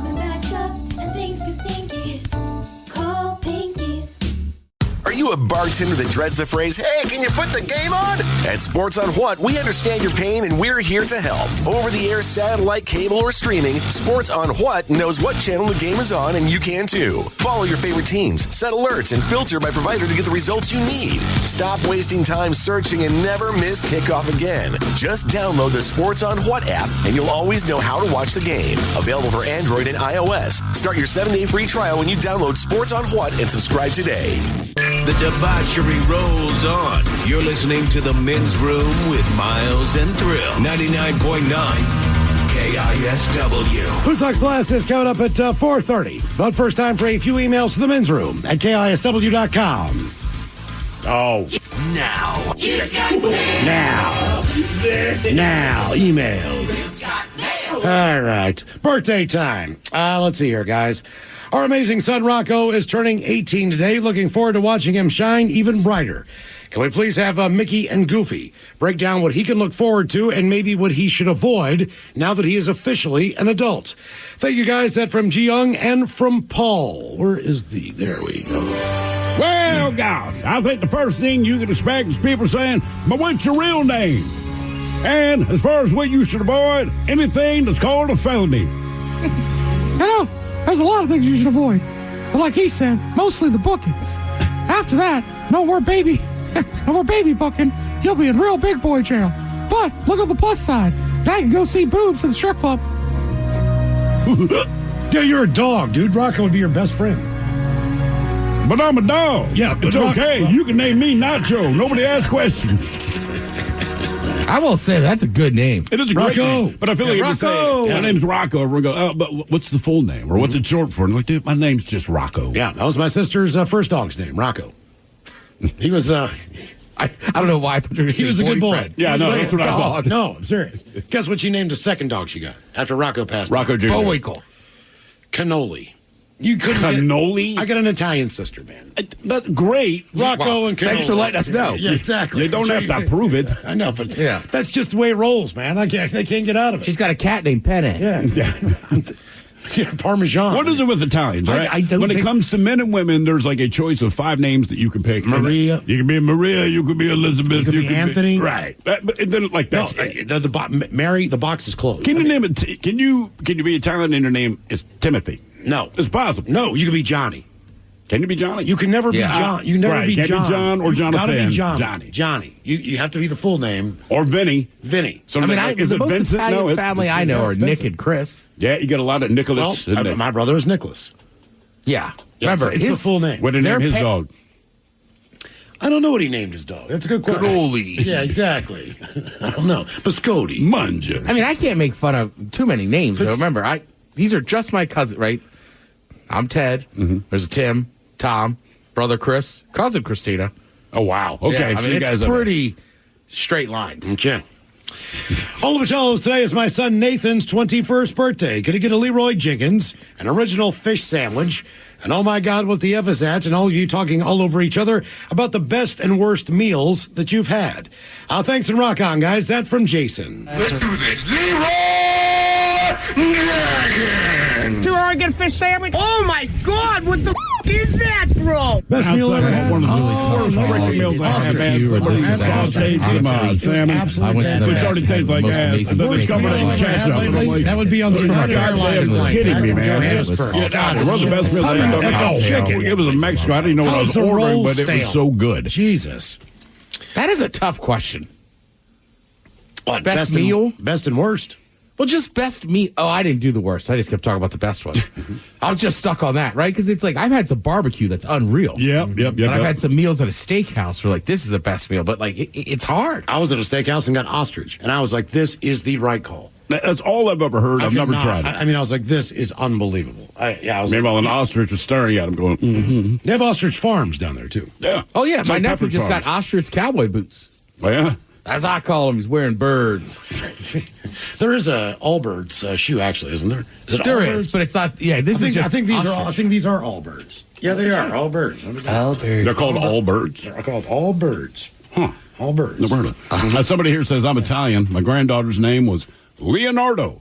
Granddaughter's name, Leonardo. So that family I was talking about, right? Again, his parents' names were Gerard and Cacetta. Cacetta. Oh, I like. Was she saucy? The best sauce you've ever had in your life. Her name's Cacetta. She has Thick, to. but not chunky. Right. I got you. So that's why I like my ladies. Where I grew up, tons of Italians. I knew 4 Angelo. At one point in time, in one class, there were 4 Angelos. Same, bro. Oh, Angelo? 4 Angelos. Not John or Dave or Bill. Angelo. But me too. 4 of them. But it's also a black name, which is weird. Because I went to high school with tons of Angelos. Maybe he's black Italian. Yeah, black Italian. He's Sicilian. Didn't you see, what was that?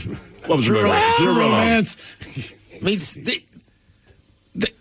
like a lot of countries, Northern Italy and Southern Italy don't always get along. Except when Mongolians invaded Sicily. Yeah. I like Blacktalian. Blacktalian? Yeah. Blacktalian. That sounds like a weird superhero. The Blacktalian. Great food, though. The Blacktalian Battalion. Oh, man. Come on. Italian food mixed with soul food? I'm in. Oh, yeah. Yeah, for sure, man. What's Think that? about it. Brisket and penne? I'm in. I absolutely would I mean, do you ever that. had look, if I was eating a plate of pasta and somebody said, oh, we're out of rolls, we just have cornbread, I'd be like, cool. Cannoli full of sweet grits? You would love being Italian. They do not eat green vegetables. You would love being I grew Italian. up in an Italian home. You do not eat green vegetables. You shouldn't eat green They don't buy vegetables. them. They don't show up. You do not eat green vegetables. There's never maybe on Sunday dinner, there's a salad, but it's just vinegar and oil dressing, and it's in a big bowl, it's tossed, and it's already soggy, and you don't want to eat it. Ted, what's in this ravioli? It's completely different. Ricotta and greens. It's black Italian, man. Exactly. Dude, we should start this restaurant. Cornbread pizza. Blackened catfish on pasta. Ooh, that sounds good. I mean, honestly, that sounds awesome. Hell yeah. Let's see here. Peach cobbler, cannoli. Oh, yes. Let's go. oh, here we go. My parents are off the boat Italians. 7 kids: Jonathan, Bruno, Rose, Annie, Angela, Elvira, and Joseph. Elvira. All very biblical. Yeah, I mean, you Is gotta think Elvira a biblical name? Well, no, but heavy Catholic influence. Well, on, yeah. on a I mean, lot that of the definitely names, dominates. for sure. Maybe his dad just liked Elvira. I bet you that's what it was. Turns out he never had a chance. All the guys, can you wish Brad, the most wonderful husband and bonus dad, a happy birthday today? I know he'd love a bong rip, a fish sandwich, maybe a little penis is too small, and maybe the dirty German's talking about his newest passion, which is wood carving. I know he'd love some tips. Thank you from his a-hole wife and Abby. Can I buy you a fish sandwich? Yeah, in Deutschland, we call wood carving masturbation. Yeah, wood carving, woodworking. Yeah. Either way, just don't get a splinter. Whittle your wood. Yeah, so what are you doing in the shower? Whittling the wood. Yeah, it is understood. Man, I wish I could do that. Whittle wood or masturbate in the shower? Whittle. Oh, You can't whittle? No, I just feel like I'd get bored. You can't whittle well. Can you whittle well? Do you have a porch? Yeah, I got a little patio. Do you have a chair? Yeah. You can whittle. I just don't know if I had the patience just sit there and be like, warm out today. Well, probably wouldn't be one sitting, but like you said, you leave it out there, dude. A few times during the summer, just, all right, time to go work on the whittle. Make that your New Year's resolution. By your birthday next year, you have whittled something. Yeah. Well, I got to learn that goddamn instrument first. The ukulele. How can you toast a marshmallow without knowing how to whittle? I just find the right stick. Oh, a pre-whittled stick in the wild. Hey, you find a good roasted stick. Okay. Is that all the birthdays? Oh, no, one more. Guys, can you wish my friend Red from Des Moines a very happy 55th birthday? That from his buddy Mike. Dealer's choice, Mike, on whatever you want to give Red there. Uh-oh, look out. All right, guys, here you go. Happy, happy, happy birthday. Happy, happy, happy birthday. Happy, happy, happy birthday to you, to you, to you. Ya's a Dirty Germans, brought to you by Men's Room Original Sausage. Available through Uli's World Famous Sausage, mensroomlive.com, and other fine retailers. Schweinefly. Now, the men's room wants to know who sucks last? Yay! Time for Who Sucks Last. Steve at Thrill Hill, you bring us 3 stories every week. They always suck. But it is up to us to determine out of these 3 stories which one sucks the least. Now, if you happen to follow KISW on Facebook, Twitter, and on Instagram, the debate is already underway on Who Sucks Less. And just so you know, man, we're traveling today, man. We're going to go to Texas, pick up some barbecue there. Good news, Miles. Then we're going to head to Denny's. All right. Yeah, that's right, Denny's. And finally, we go over to China. But let's get to Texas, where a team of Texas high school students is being sued for forcing players to do 368 push-ups in under an hour. This during a grueling training session to put their lives at risk. So former Rockwall Health High School coach Jim Harrell and a dozen assistant coaches, they stand accused of having junior varsity football players do nearly 400 push-ups with no rest and no water breaks in a 50-minute training session that landed some of them in the hospital for several days. So according to the lawsuit filed by one of the players' parents, back on January 6th of last year, dozens of junior varsity players hoping to make the varsity team, they were punished for every mistake made during their 50-minute training session with 16 push-ups. Now, there were 23 mistakes counted, so they had to do a total of 368 push-ups. Now, following the workout, 26 players were diagnosed with or had symptoms of, and forgive me trying to pronounce this, rhabdomyolysis. Basically, it's a potentially deadly medical condition that causes the muscle tissue to break down and then physically enter the bloodstream. So think about that, all right? So the lawsuit says that some of the mistakes made by the students during the training session include the wrong attire, negative interactions with coaches and peers, a bad attitude, and, quote, not hustling. Rockwall Health High School officials had reportedly warned the coach not to use physical punishment during his classes, but he ignored them. By the way, symptoms of the thing I can't pronounce usually appear within 24 to 48 hours after overexertion, which can result in more extreme muscle breakdown. And if left untreated, it can result in kidney failure, cardiac problems, even death. Not unlike the side effects that they sling on TV every night. Anyway, the coach, he was placed on administrative leave after the training session. He resigned 2 weeks later. Although no criminal charges were ever filed against him, the former coach reportedly settled 2 lawsuits with other parents whose children were affected by the workout. A confidential report presented in court suggests that some of the coaches involved in the workout tried to silence the affected players through a, quote, whisper campaign. Some of them were bullied at school by other students and threatened not to talk about their injuries. Good times. High school football in Texas. Is the school any good at football? I would imagine they're probably great at football. I don't know anything about them, but I feel like if that's how you're rolling in Texas, you're probably good. Then again, I think it's relative. I think a bad high school football team in Texas is better than 98% of all the other high school football teams. True. Right? All right, here we go. A 32-year-old man in Youngstown, Ohio, named Jermaine Young. He went to a Denny's recently, and he asked his server about the law enforcement discount. He flashed his detective badge, got his bill reduced. Then he left 2 20s on the table, walked out. The employees later found out that the bills that he left were counterfeit, and so they called the cops. Well, the cops looked into it, and they determined that the money was, in fact, fake, and that the guy also was not employed as a cop and shouldn't even have a badge. So they tracked Jermaine down. He's now facing charges of impersonating a police officer, criminal simulation, theft, and counterfeiting. Now, it's unclear why he asked for the discount when he was paying with counterfeit money. Maybe he was getting low on real and fake money. I don't know. So think about it. You want a reduced check, even though you're going to pay with counterfeit money, and you're impersonating a police officer. You might as well just slap up to the president and slap him in the face, too. Like, how many charges? He ate what he wanted. He ate what he wanted at Denny's. Because if I have counterfeit bills, Denny's is where I'm going. Not Ruth Chris. Don't you worry about me. What's the high dollar item at Denny's? Country fried steak and eggs? I don't know. They probably have like a T-bone steak and eggs. Okay. And I'm sure it's delicious. And now we go to China, where a man by the name of Lu Lang, he's the former chairman of the Bank of China. He convinced his son to break up with his fiancée so that he could court and marry her instead.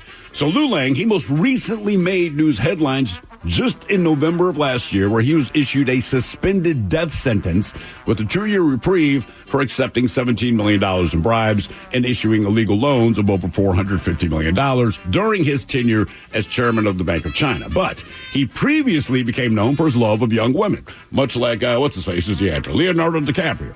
So after divorcing his first wife, he then remarried 3 times with different people. Bill Belichick, right? With people basically remarking that his wives got younger and more attractive each time, culminating in this controversial 4th marriage to his son's ex-fiancée. So the 63-year-old Lang, his weakness for young ladies was never a secret, but no one believed that he would go as far as to sabotage his son's romantic relationship just because he wanted the youthful girlfriend for himself. A few days after meeting his soon-to-be daughter-in-law, Lou started pressuring his son into breaking up with her, claiming that she was not from a good family and all she coveted was the benefit from their fortune and influence. Well, the young man tried to convince his father that he was wrong, but Lang, he was unrelenting, and he had finally buckled under the pressure, agreeing to end his romantic relationship. Now, to make sure that his son was no longer a threat to his romantic ambitions, Lang set him up with a much more, quote-unquote, suitable girlfriend who happened to be the daughter of an old friend.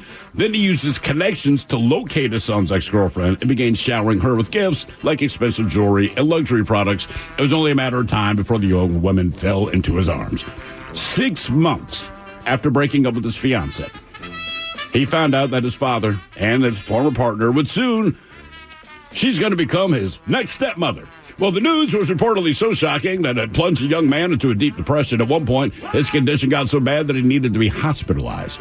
Now, unfortunately for Lu Lang, he couldn't enjoy his 4th marriage for very long, as that same year, someone reported him to the Commission for Discipline Inspection, and his legal troubles began. He later had to resign from his position and was eventually tried for corruption. So how about that?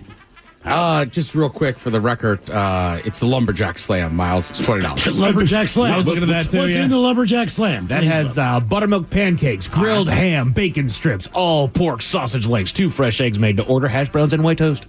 Okay. Sounds like a hell of a deal, actually. I mean, you can't get a dozen eggs for $10. No, yeah, no kidding. You can't have done this. So there's your stories. You got the high school football team in Texas that overpunished the students for their mistakes. The guy posing as a cop and then using counterfeit money to pay his bill at a frickin' Denny's of all places. And then the former chairman of the Bank of China who convinced his son to dump his fiancée so that he can marry her instead. I think this is the easy one today. I think the worst one is the Texas high school, just based on the fact that multiple players were hospitalized, and that sounds pretty serious as far as your health. I know the one kid in China got his heart broken, and I know his dad's obviously an ass, but physically he can get through that. You never know what those kids.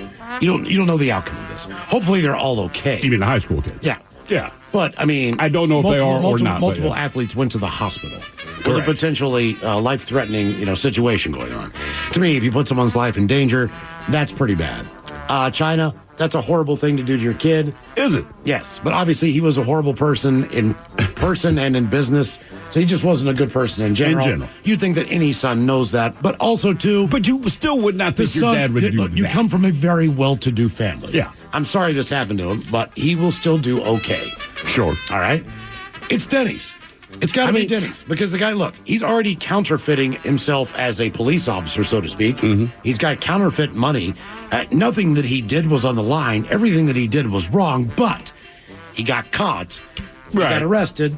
And he's going to have to pay for whatever it is that he did as far as his crimes are concerned. I think that Denny's is the easiest one to say sucks the least, but I think the guy in China sucks the most. All right. Just because, like, that kind of portrayal and stuff, like, that's how terrible things happen. It's your own kid. And it's your own kid, like, which is just, to me, sick. I'd do that to sadistic. your kid, but I would not do that to my Sure. I expect it. Yeah. The only thing I'll say, and I'm not defending it at all, is I'm just assuming that coach did not think he was hurting him that bad. I don't think he did. You know, but I mean, granted, I went to school in the 90s. That was just how sports worked, right? You did not get water until there was water breaks. You did up downs. You ran poles if you didn't yell back when you're sitting on the bench. Yeah, so like you can't do that anymore. Obviously, he went way too far over the line. Sure. And they also told him, hey, man, don't do that before this happened. He's like, yeah, cool. Right, but that guy in China, man, like that, just because it's its own son, like that's just another level of sick, like sadistic stuff. And if you have that much money, I feel positive somewhere in China you could find a woman that looks a lot like her. Yes. There's a billion people there. Yeah. It's not like there's one chick and all the rest are dudes. And you're rich. Right, and you're rich. Yes. You don't have to be good-looking. Yeah. Why are you even getting married? Yeah. Debate continues on Who Sucks Less if you like KISW on Facebook, Twitter, and on Instagram. Shaw of the Day's coming up. You're listening to The Men's Room. Hiring is a lonely business. Posting jobs, sifting through resumes, interviews with unqualified applicants, being ghosted. What if you could link with dozens of qualified candidates who are ready to work right now with just one connection? That's Express Employment Professionals. Find us at expresspros.com. One connection, the workforce you need. Problem solved. Express Employment Professionals. expresspros.com. Wow. What's up? I just bought and financed a car through Carvana in minutes. You? The person who agonized 4 weeks over whether to paint your walls eggshell or off-white bought and financed a car in minutes? They made it easy. Transparent terms, customizable down and monthly. Didn't even have to do any paperwork. Wow. Hey, have you checked out that spreadsheet I sent you for our dinner options? Finance your car with Carvana and experience total control. Financing subject to credit approval. Look, we're all human. We push-pull doors, we blow on ice cream to cool it down, and sometimes we forget to check our blind spots. That's why the 2025 Hyundai Tucson Hybrid offers class-leading advanced safety features. Like an available blind spot view monitor, which shows you a live video feed of your blind spots. Because the Tucson Hybrid is made for humans who are just that, human. Visit HyundaiUSA.com or call 562-314-4603 for details. Is your team at work feeling a little disconnected? Maybe the workflow's not flowing? Try Confluence by Atlassian. Confluence is the connected workspace where teams can create, organize, and deliver work like never before. In Confluence, teams can whiteboard their vision for any project, easily create or access the relevant pages and resources they need, and discover important context they might not even know they need. Plus, AI helps teams jumpstart brainstorms, organize information, and connect workflows, so teams can move efficiently and create alignment with ease. In fact, with Confluence, teams can see 5.2% average boost in productivity in 1 year. So if your team lacks confidence, try Confluence, the connected workspace where teams can do it all. Set knowledge free with Confluence. Learn more at Atlassian.com/confluence. That's ATLASSIAN.com/CONFLUENCE. The brand new Grand Casino and Shoreline is now open. Step into the action with Vegas-style table games like Baccarat, Heads Up Hold'em Poker, Pai Gow, Blackjack, and High Card Flush. Feeling hungry? Feast on delicious Chinese, Vietnamese, and continental dishes plus breakfast favorites. Dine in or take out. And don't miss daily happy hours from 4 p.m. to 7 p.m. and 10 p.m. to midnight. Grand Casino and Shoreline off Aurora. Open daily from 9 a.m. to 4 a.m. Visit GrandCasinoGaming.com. Welcome to the Grand Experience. 99.9 KISW. The shenanigans continue. This is the Men's Room with Miles and Thrill. All right, coming up at 5:08, we'll drink and toast with a shot of the day. And we do have your headlines on the way at 5:50. But first, quick check on Mike Hawk and some of the stories and headlines he is not working on. Well, thank you, Miles. With the looming ban on TikTok, content creators are pushing followers to join the sister app known as Lemon 8. Isn't that owned by the same people that own TikTok? Pretty much. Okay. Have fun with that. That's the answer. Yeah. I would rather, I don't know. Still want to live in a state that doesn't have Pornhub, you know? I couldn't do it. I'm serious. That'd be a rough It's like time. 9-10 states right now. It's kind of like weed. Do they have illegal weed? All right. Yeah, that's good. I got a Wait a sneaking minute. hunch. They banned Pornhub? Now you're out. I got a sneaking hunch that they've just found another one. They just don't go to Pornhub. I guarantee you that they've just found one that's not on the government radar, as it Well, that's were. the thing. Is it just Pornhub or is it porn sites? Like, Pornhub is just kind of the name you go to, but there's a billion sites out there, I've been told. Yeah, I never use Pornhub. Oh, do you not? Nah, because there's a bunch of other sites. RedTube. That's a dog. Yeah, it should be. Oh, come on. That's a logo. It's an excited dog. I mean, I don't know what the answer is, though, because it is so simple. Right. Like one I go to, it's like, are you over 18? Yes. Straight or gay? Straight. Right. Pretty Here simple. you go. Right, Like, I don't know what would stop a kid from doing that as well. Nothing. Yeah. That's the whole thing. It doesn't do anything. It's like them going on the alcohol sites. Are you 21? Hit this box if you are. If you're not, it's against the rules. No, yeah, we know. Hey, come on. Yeah. Right? It's ironclad security right there. We're here once again. Florida is now warning all residents and visitors about, Ted? Sharks. No, Miles. Florida? Yeah. Falling iguanas. Falling iguanas. It's wintertime. That's a band name. I was just about to say, that is a great band name. Falling iguanas. Does it have to be from Florida, though? They just play Florida beach rock. That'd be even better if they're like from Idaho or something. Well, believe it or not, that's one of the few places where iguanas do exist in freezing temperatures at the same time. So most of the time they're in Central America, in the Caribbean, right, the Gulf of America. Galapagos. You'll find them down there, but not Florida still gets a freeze. They get to hibernate a little bit. Yeah, Fallen Iguanas is a metal band that covers the Beach Boys. What if it ice? It's 5 white guys doing blues. Good vibrations. Playing on a deck at a bar named Coconuts.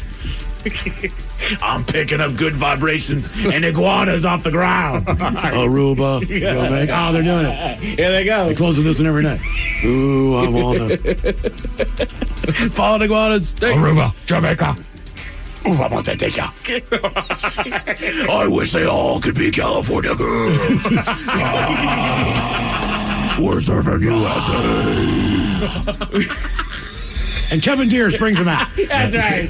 Fallen iguanas. We open up for Guar, and that's it. That's it. Only for Guar. Let's go. Oh, God. There'll be an Elcor zone. Only. They used to have fried chicken here. Oh, God. There's been another study that has reached the conclusion that people who drink coffee in the morning lower their risk of death. Well, when do most people drink coffee is what my question would be. I think it covers the people that continue to drink throughout the day. Okay. Sure. All right. And I think the cutoff is like noon or 11, whenever, but focus on you have it just with your breakfast or you just have it a cup or two As in breakfast. the morning. As breakfast. But, I'm guilty of it. 2 o'clock has started and I'm late enough getting in here like, screw it. I'll just get a cup of coffee real quick. Yeah. Yep. You're right. I'm guilty of it. I would say shout out to my sister-in-law. She's the only one that drinks coffee in their house. Really? And I woke up one day and there's just a note on my guest room door that was like, there are K-cups on the right hand. I was like, cool. Thank you. You're looking out, dude. Ted, what day is it, buddy? Wednesday, hump day, national. Camel Day. You're so close, Ted. National Snuggle a Chicken Day. Snuggle a I chicken. thought you weren't supposed to do that. Yeah, salmonella. I mean, I tell you, seriously, don't do that. One thing not to do is That's that. why we save it for today. Save all your love for today. But you know what? Chickens do a whole lot of good. Let's run it down. The Men's Room Top 10. The Men's Room Top 10. The 10 positive impacts of having chickens. Choking them. Be sure to tip your waiters and waitresses. I'll see myself out. Oh, God. Thank you, VD. Welcome back. Okay, so these are the positive impacts of having chickens. I'm sure our friend from the morning show, Taryn, can relate to plenty of this. They're self-sufficient. Are they? Having chickens allows you to produce your own food source, contributing to a sense of self-reliance. Oh, okay, it's not that they're self-sufficient, but you have your own self-sufficiency. You become more self-sufficient. They are not particularly self-sufficient. Especially if you have chickens and a rooster, and then they just continue to make themselves. You have a constant source right there. Yeah. Well, wait, do you want a rooster? Yes. You need a rooster. Will the chicken not lay the egg if there's not a rooster? Because I don't want the rooster to fertilize the egg, right? Don't quote me just because I haven't done this, but I have heard or I have reason to believe that a rooster does help egg production. I mean, I get it. I would get the production there's of the eggs, dude, right. like, here, you want mine. That kind of a thing. Because I'm the only one here. That's right. I just hate roosters. You should. Yeah. They're aggressive. They're always aggressive. There's a reason. And they don't need to be. No, there's not a reason. He is the only dude in a sea of women. Yeah, why are you so pissy and territorial? Like, I got all these chickens. And I'm a human, dude. Yeah, but he thinks that you want his girl. Like, to him, they are the most beautiful things you got ever. Plenty, bro. I'm not sure. If you're walking around with $100,000, don't get mad at me for taking $1. Yeah. Just going to go spend this on something. Soil improvement. Their scratching behavior aerates soil, improving its quality. Huh, okay. So they help your garden a little bit. If they don't. Oh, so that dog who does that back leg kick thing in your yard and tears it to frickin' shreds, that's okay? The Brillo pad does that. Oh, God. Yeah, we caught one video that called it cocky dogging. It's basically them saying, like, I'm here. They're wiping their smell on the ground. Is that what it is? Yes. I just dumped you. Because they got stink all over, in between the pads there. And so they wipe it all over the ground. Like, yeah, that was me. I was here. Your yard smells like Fritos. I peed on that. I wonder if dogs see us eat out of porta potties with the little hand sanitizer and we're rubbing it. And they're like, oh, look, he's doing it. He's got it, man. He's spreading his scent. Yeah. Remember, I used to have this big, massive dog, big-ass Belgian Shepherd, sweet dog. And like anything, it's a male dog, so you'd pee on a tree. I had to pee. So I just peed higher on the tree because I'm taller. I didn't think about it. The devastated, just soul-crushing. Damn it, man. I mean, the hurt in my dog's eyes. It was like, oh, my God. Dude, I didn't even do it for that reason. Just like, it's a tree. I did not realize. He really thought I was saying, no. Sorry, dude. Did you ever see when a little dog tries to put his leg up real high and it goes too far and they flip over? Oh, yeah. That's great. Pee all over the place. Hey, look at you, dumbass. On the subject of dogs, these are the top 10 positive impacts of having chickens. Weed control. Chickens can help control weeds by scratching the soil as well, especially in the areas with dense vegetation. He's just smoking a bowl of your chicken. Hey, man. You got a lot of weed, man. You want some of this? This bird is tasty. Yeah, right? I just like the idea that there's a bunch of chickens in the coop just roasting bowls and passing around hot box in the coop. Sure you want another one, man? That sun's going to be up soon. What about weed butter chicken? Ooh, yeah. Educational value. Keeping chickens can be a great learning experience for children, teaching them about food production and animal care. And foxes. And mathematics. Chickens are very good at teaching math. Yes, they are. You're going to carry the one, son. Go back inside and finish your homework. You multiply it by the participle. The participle. I like that. Take a little bit of English, a little bit of math. Hey. It's it's algebra, man. We got letters in there. Well, first you need to find the lowest common denominator. Mine dangles. What kind of dumbass you not? A squared plus. How's your son so good at math? The chicken talk. We just sent him out of the backyard and hung out the chicken. Aced the exam, man. Right. Jesus. Then we ate them. Pet companionship. Chickens can be considered low-maintenance pets that provide entertainment and interaction. A cat is a low-maintenance pet. Yeah. You feed it, and then it literally does nothing else. And I would go there with you, that if you want a low-maintenance pet, get a cat. Get a cat. All you got to do is has food been eaten out of the bowl? Because I haven't seen a cat in a month and a half. You good, Ted? That just sounded a little flippant. You want a low maintenance? Get a cat. Get a cat. I got a new kitten, though, and he's just a pain in the ass. Because he's a kid. Yeah, he's crazy. Yeah. He's insane. He's great, though. I love it. I saw Mike about 2 or 3 days into our break. We're having a lovely meal, eating crabs. And he goes, so we went to a cat, rescue or whatever. And I'm like, so you got a cat? Yeah, that's exactly right. Not the cat that we went there for. No, this one climbed up on my wife's head. Run out of the gal's apartment. So you know he's good. Yeah, exactly. She had 2 cats there, a mama cat and a little baby cat. The mama cat's name was Chicken. Baby cat was Tender. Jesus Christ. Or Tendy, maybe that was his name. I don't know. Anyway, these are the top 10 positive impacts of having chickens. You got sustainability. Raising backyard chickens contributes to the more sustainable food system by reducing the reliance on commercially produced eggs. All right. Somebody here, by the way, says, we have chickens. I hate them. Don't need a rooster for hens to lay eggs. Roosters can actually decrease egg production. Okay. Due to their rapey nature, it can stress out the flock. They're not good for grass that you want to keep looking nice, and they destroy flower beds and gardens. Their fecal matter is terrible, too. Yeah. Wait on that, Miles. Waste reduction. Chickens can eat kitchen scraps, reducing food waste in your household. All right. I mean, I guess that's true. Do you think they would eat chicken if you toss it out? I was going to put this down to disposal. Thank God I've got chicken. Yeah, that's right. Yes, they do because you win. Birds are cannibalistic. Oh, we saw that when we were outside smoking, and this, what was it, a pigeon? Yeah, pigeon. Smacked the... Dude, it's slammed into the side of this building, dropped to the ground. The last thing I saw was me looking at it going, I think this bird, and then its eye just closed, right? Oh. We come back in, we do a segment of the show. Go back downstairs to smoke. There's this big-ass seagull that has ripped this. Yes. I mean, there's blood and guts everywhere. It was kind of crazy. Working at the detail shop at the car auction, I saw a group of Tweety birds all just kind of gathered around the same area. I walked over there. They spread out. There's a skeleton of a little Tweety bird right there. Oh, damn. They ate their buddy. You bet. All right. They do not leave. They do not leave it to the rest of nature. Nah, that's for you. Birds got to eat. That's right. Organic fertilizer there, Miles. Chicken manure is a rich source of nutrients that can be used as a natural fertilizer for your garden. And you're right, it stinks like hell. Well, until it gets in your water supply, then you are screwed. Oh, God. I mean, look at the eastern shore of Maryland. Now, all those areas in there are so heavily polluted because of all the chicken plants and farms. Yeah. I mean, it's a bad situation. Jeez, a whiz. That is a unique smell going by chicken farms. That's funky, dude. Aren't most turds good fertilizer?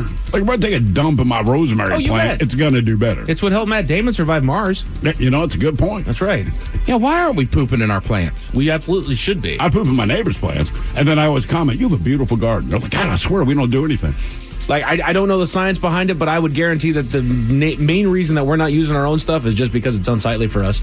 We can't wrap our heads around it. Well, they talk about I'm the probably heirloom wrong, tomatoes, or you said in West Virginia, where all the sewage runs out, and all these plants that grow. I mean, that are harvested and people eat them. Right. The only green I saw, because it was summer in Africa, was the green vegetation growing out of all the elephant dung. Yeah. So what was just sprouting up? Yeah. That was those were the green patches. It was always where the elephant crap. Right. Well, remember, like, what's the zoo? Woodland Park. Defiance. They used to give it away every year. Get the elephant ass. Yeah. Like, hey, man, we got elephant ass. Come up here and get it. You bet. I just did it for sculpture, but some farmers and stuff. I did it for snowballs. Do you make it like a big old chia pet? You make the sculpture and then just plant a whole bunch of chia seeds? I should do that. It's its natural bed there. I was at a Mariners game once and it was like free mulch night. Oh, yeah, I remember that. Yeah. Yeah.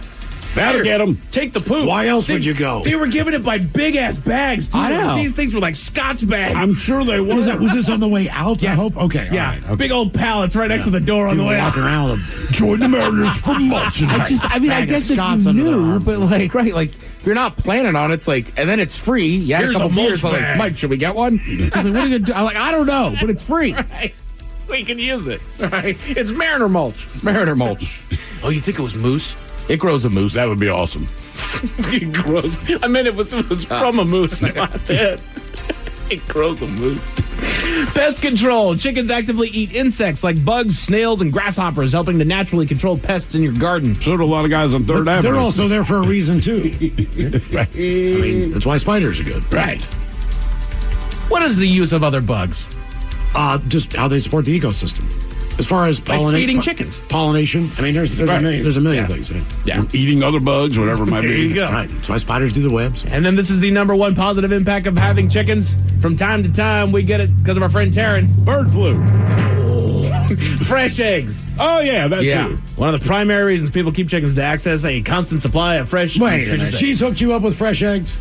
One time. Okay, I should say I've never had that offer. I think one time she came in and she was like, I've got eggs. And I was like, I will take eggs. That was it. That was the only time. Actually, she gives out eggs to everybody except you, boss. I know. Specifically. Yeah. You know how evil she is. Unbelievable. He never shares his weed. All I've ever wanted to do was leave my eggs on the counter. No refrigeration, just eggs, man. That's all I want. Those have been my dream. Yeah. Just a big old bowl of eggs. I'm going to leave my butter out tonight instead. It really messes with the aesthetic of my kitchen. Just wanted counter dairy, man. Counter eggs. I leave my milk out. If it's dairy, I'll leave it out. Yep. Every time. There's the block of cheese on the counter. Get yourself a bite. Is that blue cheese? Cheddar. Cheddar. Having some coffee, grab the heavy whipping cream right there. Sharp cheddar. Counter eggs. A police officer in Florida had his integrity put to the test while conducting a DUI stop. What was that? I'll test your memory at 5:50. Okay. Headlines are coming up at 5:50. In the meantime, it's going to get tested on the line for Profile This at 206-803-ROCK, and we made it to drinking time. This podcast is brought to you by Kleenex Lotion Tissues. You can't predict sick days, but with Kleenex Lotion Tissues, you can be better prepared for them while helping keep your skin healthy. Whether it's a surprise sneeze or a stuffy nose, it's always good to have something gentle on hand. Kleenex Lotion Tissues moisturize to help prevent skin irritation while you're battling those unwanted cold and flu symptoms. It's extra care when you need it most. I mean, why not have one less thing to worry about when you're not feeling your best? For whatever happens next, grab Kleenex. Auto insurance rates are on the rise, which is why you should call Vern Fonk Insurance. Vern Fonk could save you up to 20% on your auto insurance. The pros at Vern Fonk will do all the work, comparing different plans to find you the best options. And they can insure you over the phone. One call to Vern Fonk could save you up to 20%. Call 206-408-5094. 206-408-5094. Remember to honk when you drive by Vern Fonk. Restrictions apply based on a Q3 2023 study of Vern Fonk Insurance customers who reported saving when they switched. License number 1070622. Presented by T-Mobile, the official wireless partner of Odyssey Sports. With an awesome network and great savings, there's never been a better time to join T-Mobile. Visit your neighborhood store to make the switch today. College holds a mythic place in American culture. On the new Campus Files podcast, we uncover the scandals you won't hear on the campus tours. Find Campus Files on the free Odyssey app or wherever you get your podcasts. Dreaming of a 6-night getaway to paradise? Escape to the islands of Tahiti and Moorea with Air Tahiti Nui, the world's most immersive travel experience. This all-inclusive vacation package is designed to take you to a tropical haven, starting with non-stop flights from Los Angeles or Seattle to Tahiti. From the vibrant cabins to the warmth of our Polynesian crew, you will be transported to Tahiti from the moment you step on board. Your package includes luxurious hotel stays, ensuring that your experience is as comfortable as it is enchanting. Start each day with a delicious Polynesian breakfast, enjoy exciting excursions that showcase the beauty and culture of the islands, and take advantage of convenient transfers that make your trip seamless from start to finish. All of this begins at just $26.95 per person. Whether you're looking to explore crystal clear waters, unwind on pristine beaches, or immerse yourself in rich Polynesian culture, Tahiti and Moorea offer endless possibilities for both adventure and relaxation. Call 1-877-468-2448 now to book your Tahiti and Moorea escape. Lovers wants to know, ever forget Valentine's Day in the past? Need to make up for it? Do it and them right this time with the perfect pleasure present from Lovers stores. Whether you're looking for spicy toys, alluring lingerie, or exciting accessories, Lovers has it all. Save 20% when you mention unforgettable at one of our 18 Western Washington locations. Offer valid with free Lovers Afterglow Rewards membership until February 28th. Some exclusions apply. What's up? It's your boy, the Ted Smith. When that pipe starts to trickle and you're in a real pickle, call Pinky. When that burst pipe starts to smell right, call Pinky. When your water heater's shot and it won't get hot, call Pinky. When you get home to a flood, call your best bud. Pinky's Plumbing to the rescue. No job is too big or too small. Pinky's does it all. So when your plumbing backs up and things get stinky, call Pinky's. Pinky'sPlumbing.com.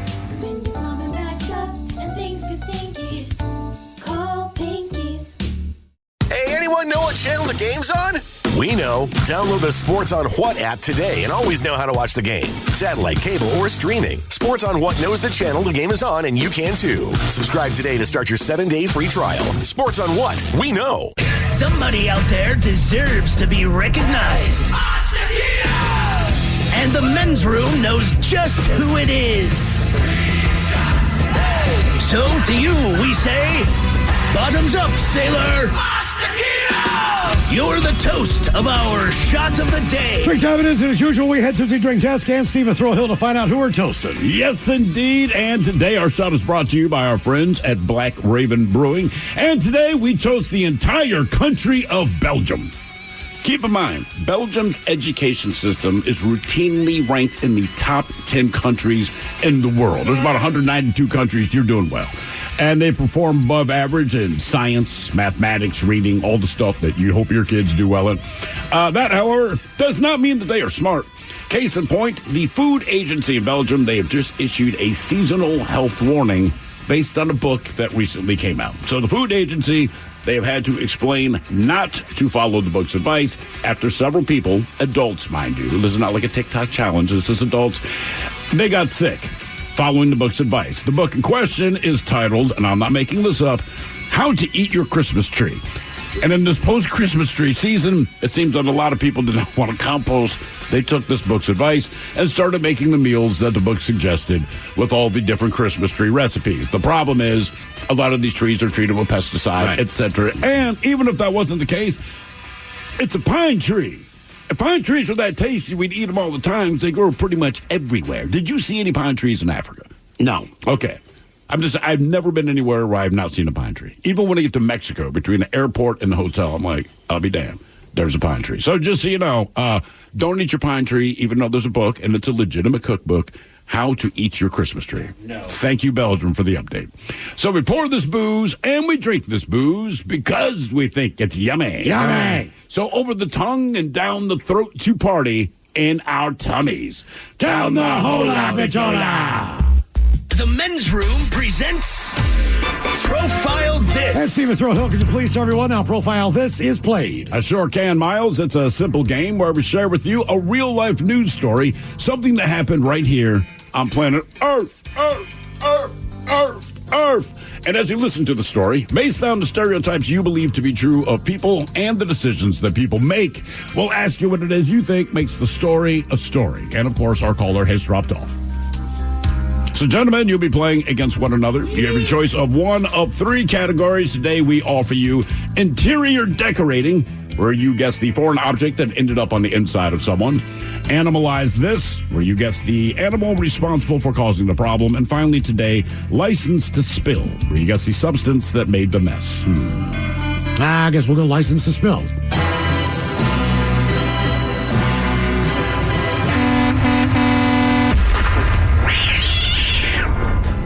Always a cat. Always, never a monkey, not a dog, not a horse, always a cat.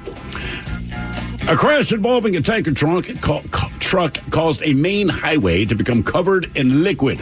The Maine State Police said the tanker truck went off the road after a crash involving a truck hauling a traffic director trailer in a construction zone in the northbound lanes of I-295. Now, the crash caused the tanker to spill about 9,000 gallons of liquid, and that spilled across the highway.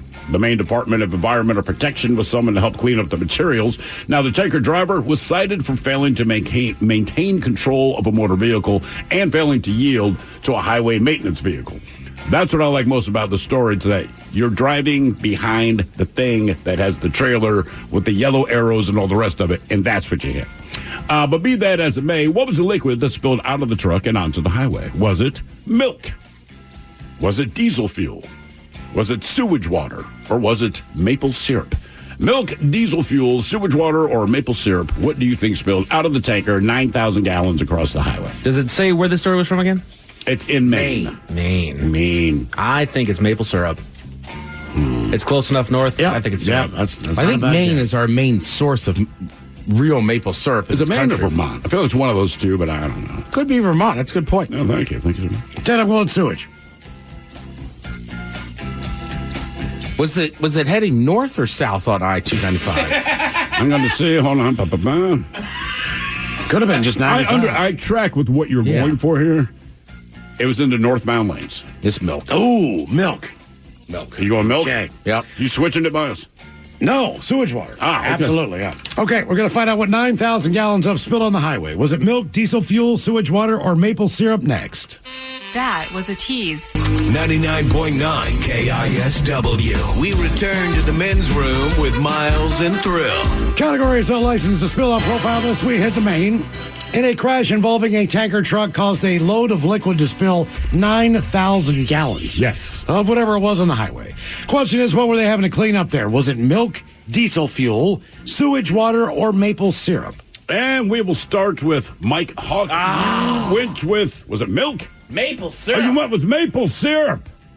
Damn it. It was not maple. Not a bad guess, though. It was, in fact, Maine. Ted, you went with milk. You were thinking maple syrup, but I like where your head was at. Said, were they headed southbound, which means it might be coming from Canada, or are they northbound? I mean, they don't need maple syrup up there. And you, in fact, guessed the maple syrup, or not maple syrup. Jesus, I'm getting it all mixed up. Either way, you were wrong. All right. It wasn't milk. And Miles, you went with sewage because that's where your head is at. Yep. And you are correct. Sweet. Sweet sewage. Sewage. Yes. Sewage. Now for all TV news all the time, it is time for TV Time with Ted.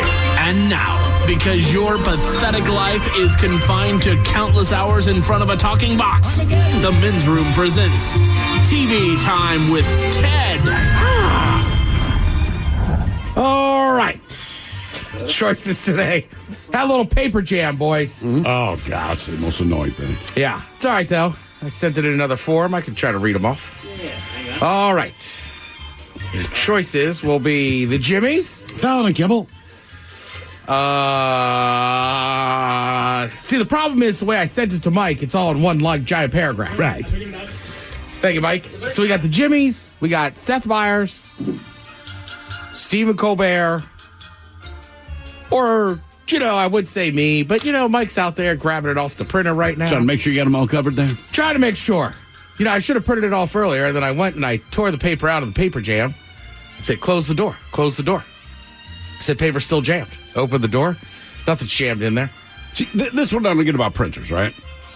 It's always the same thing. It'll tell you, I can't print this because you're out of magenta. I'm like, I'm printing it in black and white. And it says, I know you're printing it in black and white, but I like magenta in me. And until you put magenta in me, I will not print your black and white thing that requires no magenta. And then with the paper jams, inevitably. And now, because your pathetic life is confined to countless hours in front of a talking box, the Men's Room presents TV Time with Ted. All right, there we go. Yes. Game the choices or Ted Smith. Is it Ted or is it late night? It's right there. The Twilight guys have teams of talented modern writers to help them come up with their monologues each and every night. It is up to you to determine, is this an actual late night joke from whom, or could it be a The Ted Smith original? The Consumer Electronics Show kicked off in Las Vegas, and one company has invented a vacuum with a robotic arm that could suck up small objects. Guys were like, yeah, vacuuming. That's definitely what I'm using the robotic sucking arm for. Fallon. Ted Smith. That is Fallon. The Consumer Electronics Show kicked off in Las Vegas, and one company debuted a vacuum with a robotic arm that can suck up small objects. Guys were like, yeah, vacuuming. That's definitely what we use the robotic sucking arm for. Pornhub is no longer available in Florida. The state passed a law requiring users to verify they're 18 or older before they can log on. So Pornhub, in response, blocked all access to their site in Florida. Obviously, kids shouldn't be looking at adult videos, especially in Florida. In Florida, kids should be doing Florida kids things, like riding a jet ski with a machete. Colbert. Kimmel. Pornhub is no longer available in Florida. The state passed a law requiring users to verify that they're over 18 before they can log on. So Pornhub, in response, blocked all access to their site in the state of Florida. Obviously, kids shouldn't be looking at adult videos, especially in Florida. In Florida, kids should be doing Florida kid things like riding a jet ski with a machete. That is still a very strange rule. What's that, Pornhub, especially for Florida? But just, I don't know how you up that security. It's either up to the parents or whatever. I mean, and look, kids are going to do what kids do. I would just say in Florida, if you want to see a naked person, open your curtains. Yeah. Meta is getting rid of fact checkers on Facebook and Instagram. They had them? And users will have to correct any false posts themselves. Unfortunately, I have no idea if that's true since I read it on Facebook. Ted Smith. Fallon. Mark Zuckerberg announced that Meta will no longer fact-check posts on Facebook and Instagram, and users will now have to correct any false posts themselves. Unfortunately, I have no idea if that's true because I read it on Facebook. It's being reported that Jennifer Lopez is keeping the $5 million engagement ring given to her by Ben Affleck, even though they're getting divorced. This ring, in addition to her other 5 at home, now ties her with Michael Jordan and just 1 ring away from Tom Brady. Lee Ted Smith. Yes. Well, I knew you'd know it, but it's good. Yes. Nah, that's not bad, dude. That's not bad. And you're not wrong. Wear them all out at once. But these are failure rings. You know, those other guys, they have rings because, like, I successfully accomplished this thing. And with her, it's like, hey, I effed up again. But check them all out. And I could fathom if you're a normal person being like, I want to keep the ring.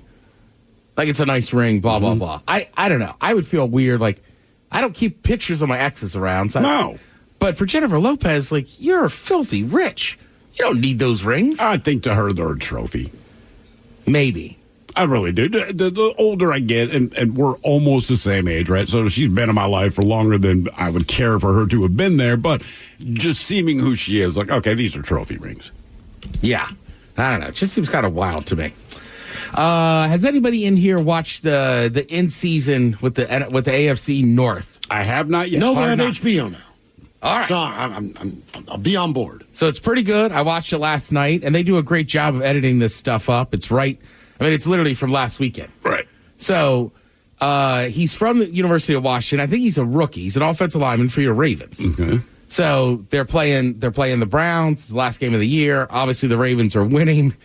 So the guy goes up. Oh my God, how am I blanking? What's that? Myles Garrett. So Myles Garrett's been kind of getting on him. Myles Garrett. Look, Myles Garrett get on anybody. Myles Garrett is a freak of nature. He really is. Like last night in that episode, because they showed pictures of him at like 14 and 15. I mean, he's just a monster compared to everybody else. Just taller, bigger, just wider.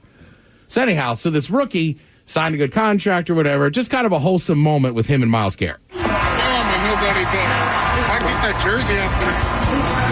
Hey, you in the league, y'all winning games, y'all looking great. Yeah, never nobody. I got you. Got me? Yeah. Right, started with he just said, like, the play's over, they've just scored. And he's like, hey, I know nobody. Can I get that jersey? And I was like, Myles Garrett is like, dude, you're in the league. Like, I like that. Mm-hmm. Hey, man, you earned your right to be here. So now I will also say, offensive lineman, that's a different breed. And I was at a wedding this summer where there was a couple former NFL players. Now, one of them happened to be a Seahawk player that was a wide receiver. Now, my other buddies, his ex-roommate, he was an offensive lineman in the NFL for 5 years.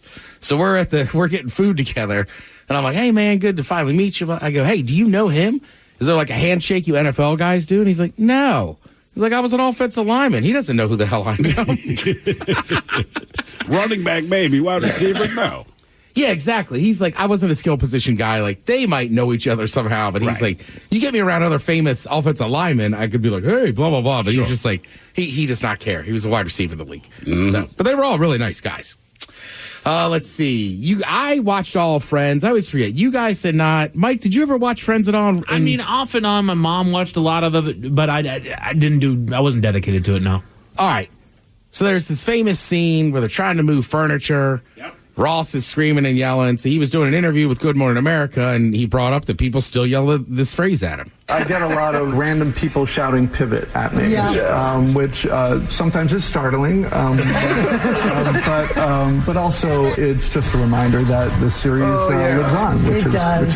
Here we go. Pivot. Pivot. Pivot. Pivot. He also mentioned he gets a lot of "we were on a break." Yeah, there's this famous thing with Ross and Rachel. He ends up there, they were on a break, but he ends up getting drunk and hooking up with something. Hooking up with like the waitress at the coffee. It's the only reason anyone says we were on a break. If you do not get laid, you might say we're on a break. But if you say we were on a break, like, oh, you had sex with someone, right? So she finds out and it's a big deal, and he was like, we were on a break. I tell you what, that Ross and Rachel thing, by the end of that's kind of where I finished that series out because it was such a big part of my life at that point. But like some of that stuff got ridiculous. And look, there's two things that will make me hate any sitcom that I've enjoyed so far. One is if you make the love thing kind of the overwhelming storyline.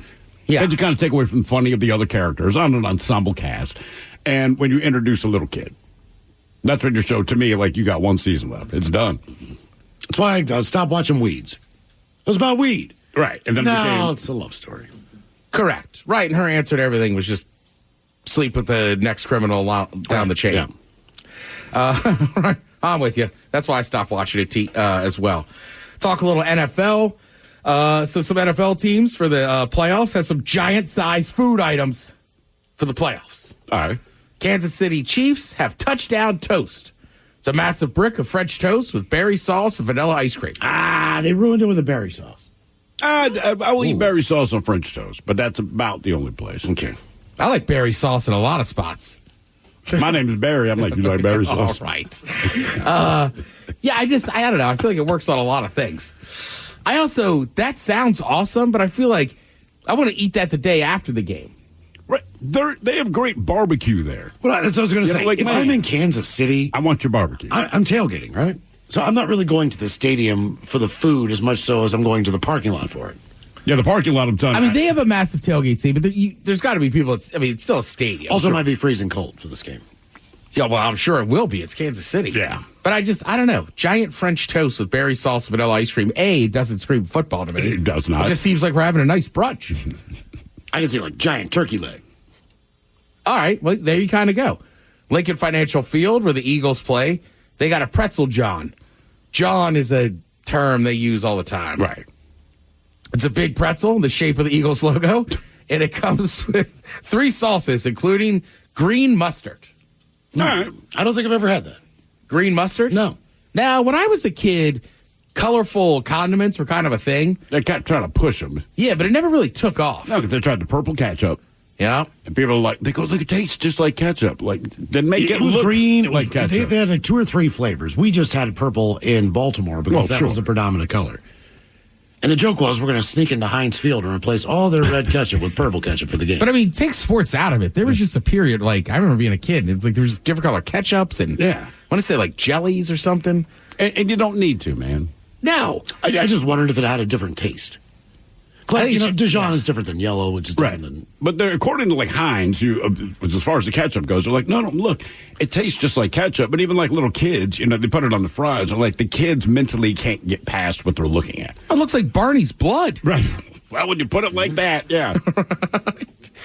And then down in Houston, they're offering bigger and Texas tamale.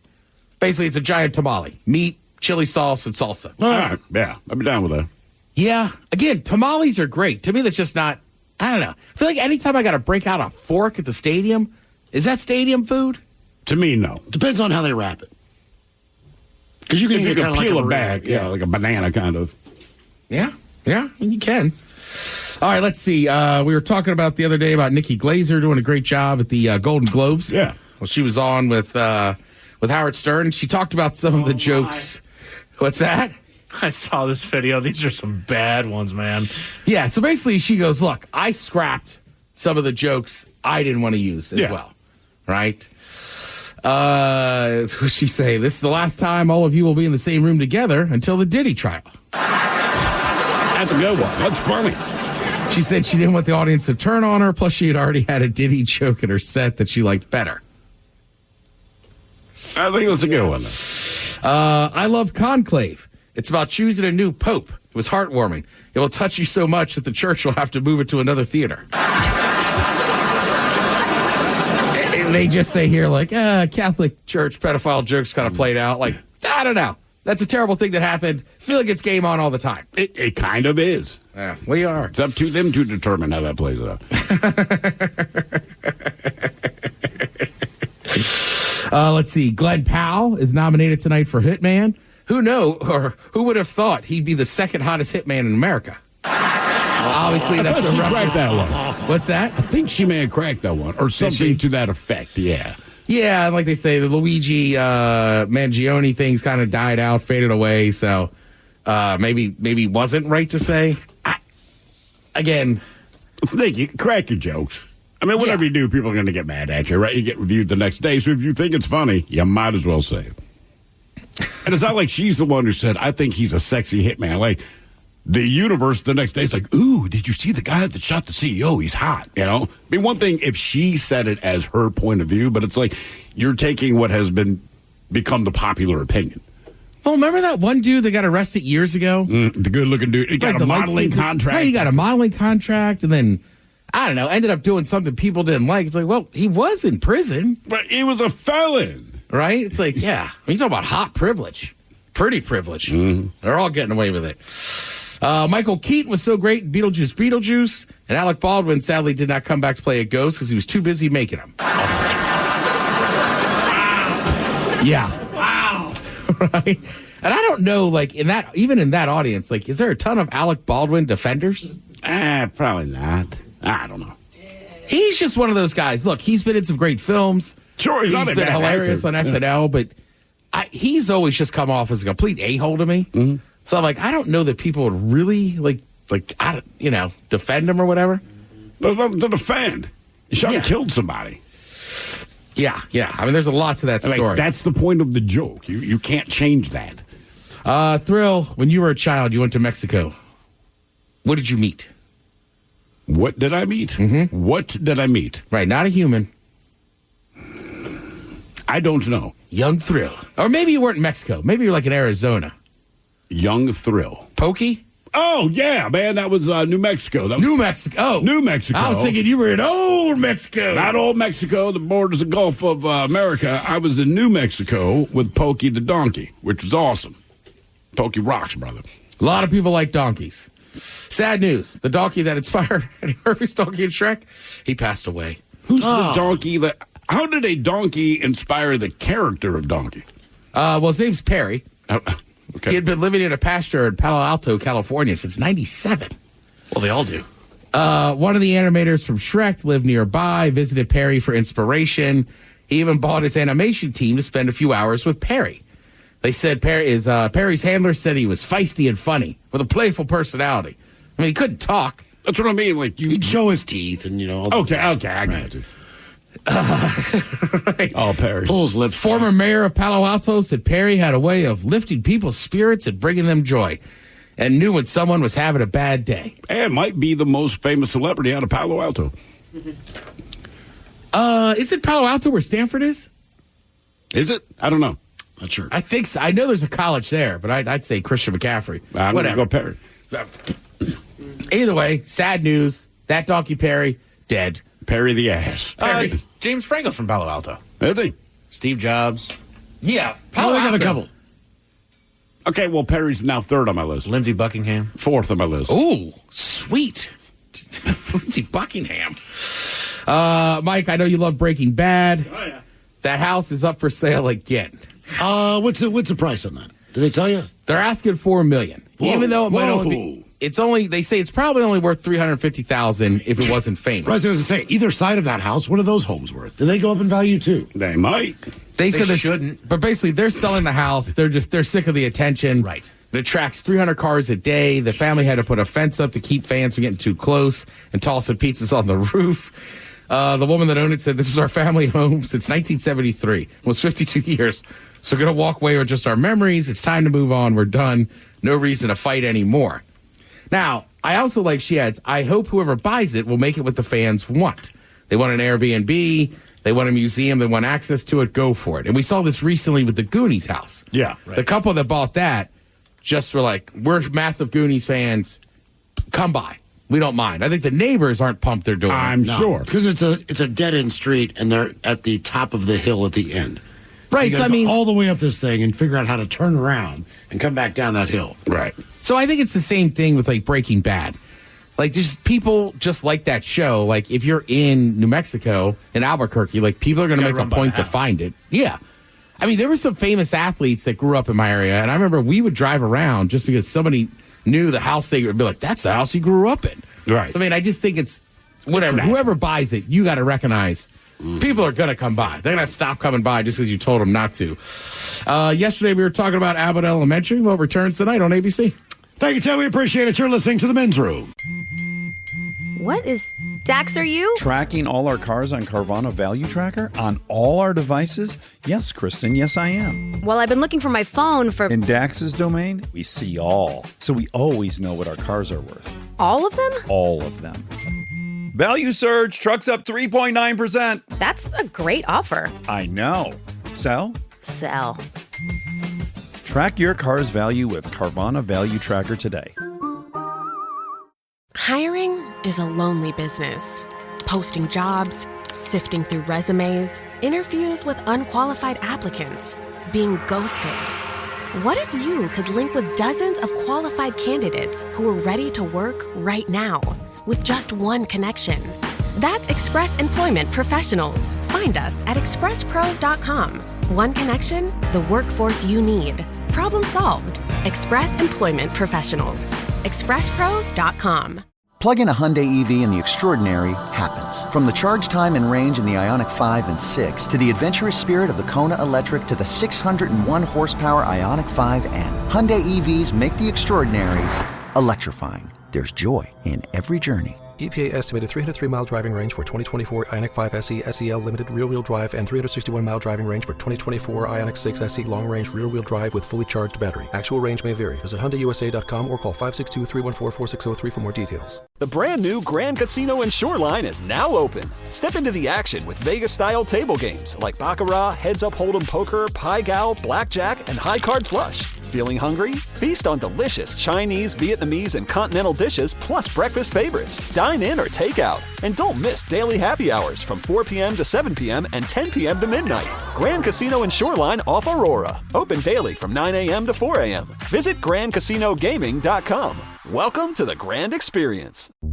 Is your team at work feeling a little disconnected? Maybe the workflow's not flowing? Try Confluence by Atlassian. Confluence is the connected workspace where teams can create, organize, and deliver work like never before. In Confluence, teams can whiteboard their vision for any project, easily create or access the relevant pages and resources they need, and discover important context they might not even know they need. Plus, AI helps teams jumpstart brainstorms, organize information, and connect workflows, so teams can move efficiently and create alignment with ease. In fact, with Confluence, teams can see 5.2% average boost in productivity in 1 year. So if your team lacks confidence, try Confluence, the connected workspace where teams can do it all. Set knowledge free with Confluence. Learn more at Atlassian.com/Confluence. That's ATLASSIAN.com/CONFLUENCE. Now, it's time to hit the headlines. Here's my car. And tonight's headlines are brought to you by the fine folks at Sports on What. Like our top story, we go to Florida where we find one lucky officer. Body cam footage was uploaded and is gaining traction online of a woman that was stopped for suspected DUI. The woman is an employee at a nearby Hooters location and used her knowledge of persuading men during her DUI examination. The video shows the woman visibly and audibly drunk turn the tables on the officer, quickly coming onto him as attractive, given his uniformed state, stating that she would, quote, do anything for you, daddy. When asked if she would take part in the field sobriety test, even attempting to make out with the officer at one point during the encounter. This ultimately did not end without her being arrested and charged with DUI. No word on if she got the officer's number, which is also what she attempted to obtain during the stop. Look, I have to arrest you, but here's my number. Right? Because she kept putting her hands on him, and he was like, you need something to grab onto, and he just ripped off a page from his notepad and said, here, hold on to that. She's like, is this your number? Oh, my God, write your number on that. Yeah, as I told Mike, like, it's worked for her in the past. Not with cops, some situation she's been in or whatever. I was like, that's what drunk people do. I was telling him it's like Joe Namath years ago. We looked at Susie Colbert. It's like, I want to kiss you. Yeah. Like that line had worked for him so many times when he was blacked out drunk that he just said it on national TV. Yeah. And we all saw it. She was attractive, though. Yeah. I'm not going to lie, man. In that position, I can't say I wouldn't have folded. In other words, you would have folded. Yeah. Well, here's the issue, the body cam. Correct. I still think... No, keep it on. Keep the footage. The problem is he's already got her on there, though. Mm-hmm. Yeah, I'm just saying, in the old days before those body cams, I can imagine he'd be like, park your car over there. Yeah, right. Yeah. Right. You should sell that for your person. Just be able to pick one up. There you go. Just for those times. There you go. Hey, you don't mind if I wear the body cam tonight, do you? Cool. Check this out. Axios. In other news, over to Boston, where people need to do better about checking their travel bags. From time to time, while going through TSA, additional screening is required to get a better idea of suspicious-looking goods, which is exactly what happened here. TSA caught a bag going through the checked luggage scanner that appeared to be an improvised explosive device inside. They pried open the bag to find that they weren't exactly mistaken, as the device that set off the alarm was a few sticks of dynamite attached to a monkey figure that kind of resembles that one with symbols. Yeah. You know that one? Good news for all involved in the whole thing was just a Call of Duty game controller holder, but was confiscated by authorities by the end of it. Yeah, they're probably going to go ahead and take that. Yeah. And it's a monkey with dynamite put on the back of it. I know.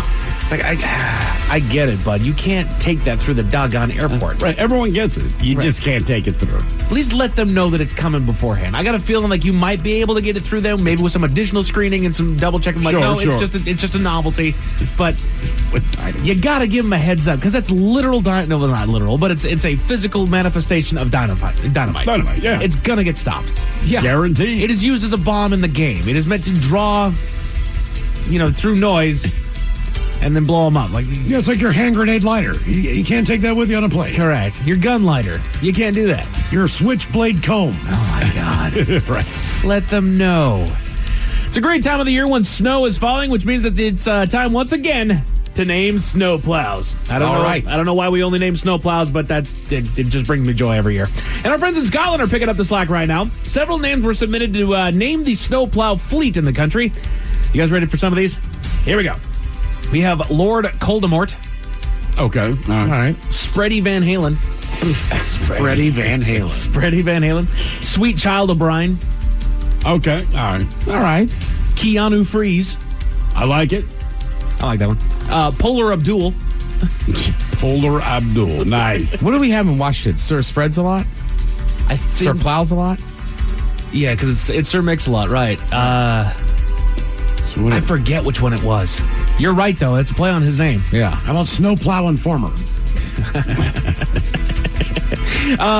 Stone Cold Steve Froston. Steve Froston, all right. And, of course, in honor of the local Sean Connery, we have Dr. Snow. Ah, yeah. For Your Ice Only. For Your Ice Only. License to Chill. Okay. And Double Snow 7. Not bad, man. I like that they kind of honored their man, Sean Connery. They did, man. They did. But just in case those stories have the bad taste in your mouth. Thankfully, there's good news. A couple in BC, Canada had the fortune of finally receiving their wedding photos. The couple had gotten hitched, complete with all the traditional wedding needs, including a photographer. But while they had a photographer present to take photos, they weren't able to pay them for the actual pictures following the ceremony, leaving their pictures in the possession of the photographer. Until a friend of the bride randomly texted the woman asking if she was ever actually able to get the pictures, right? Yeah.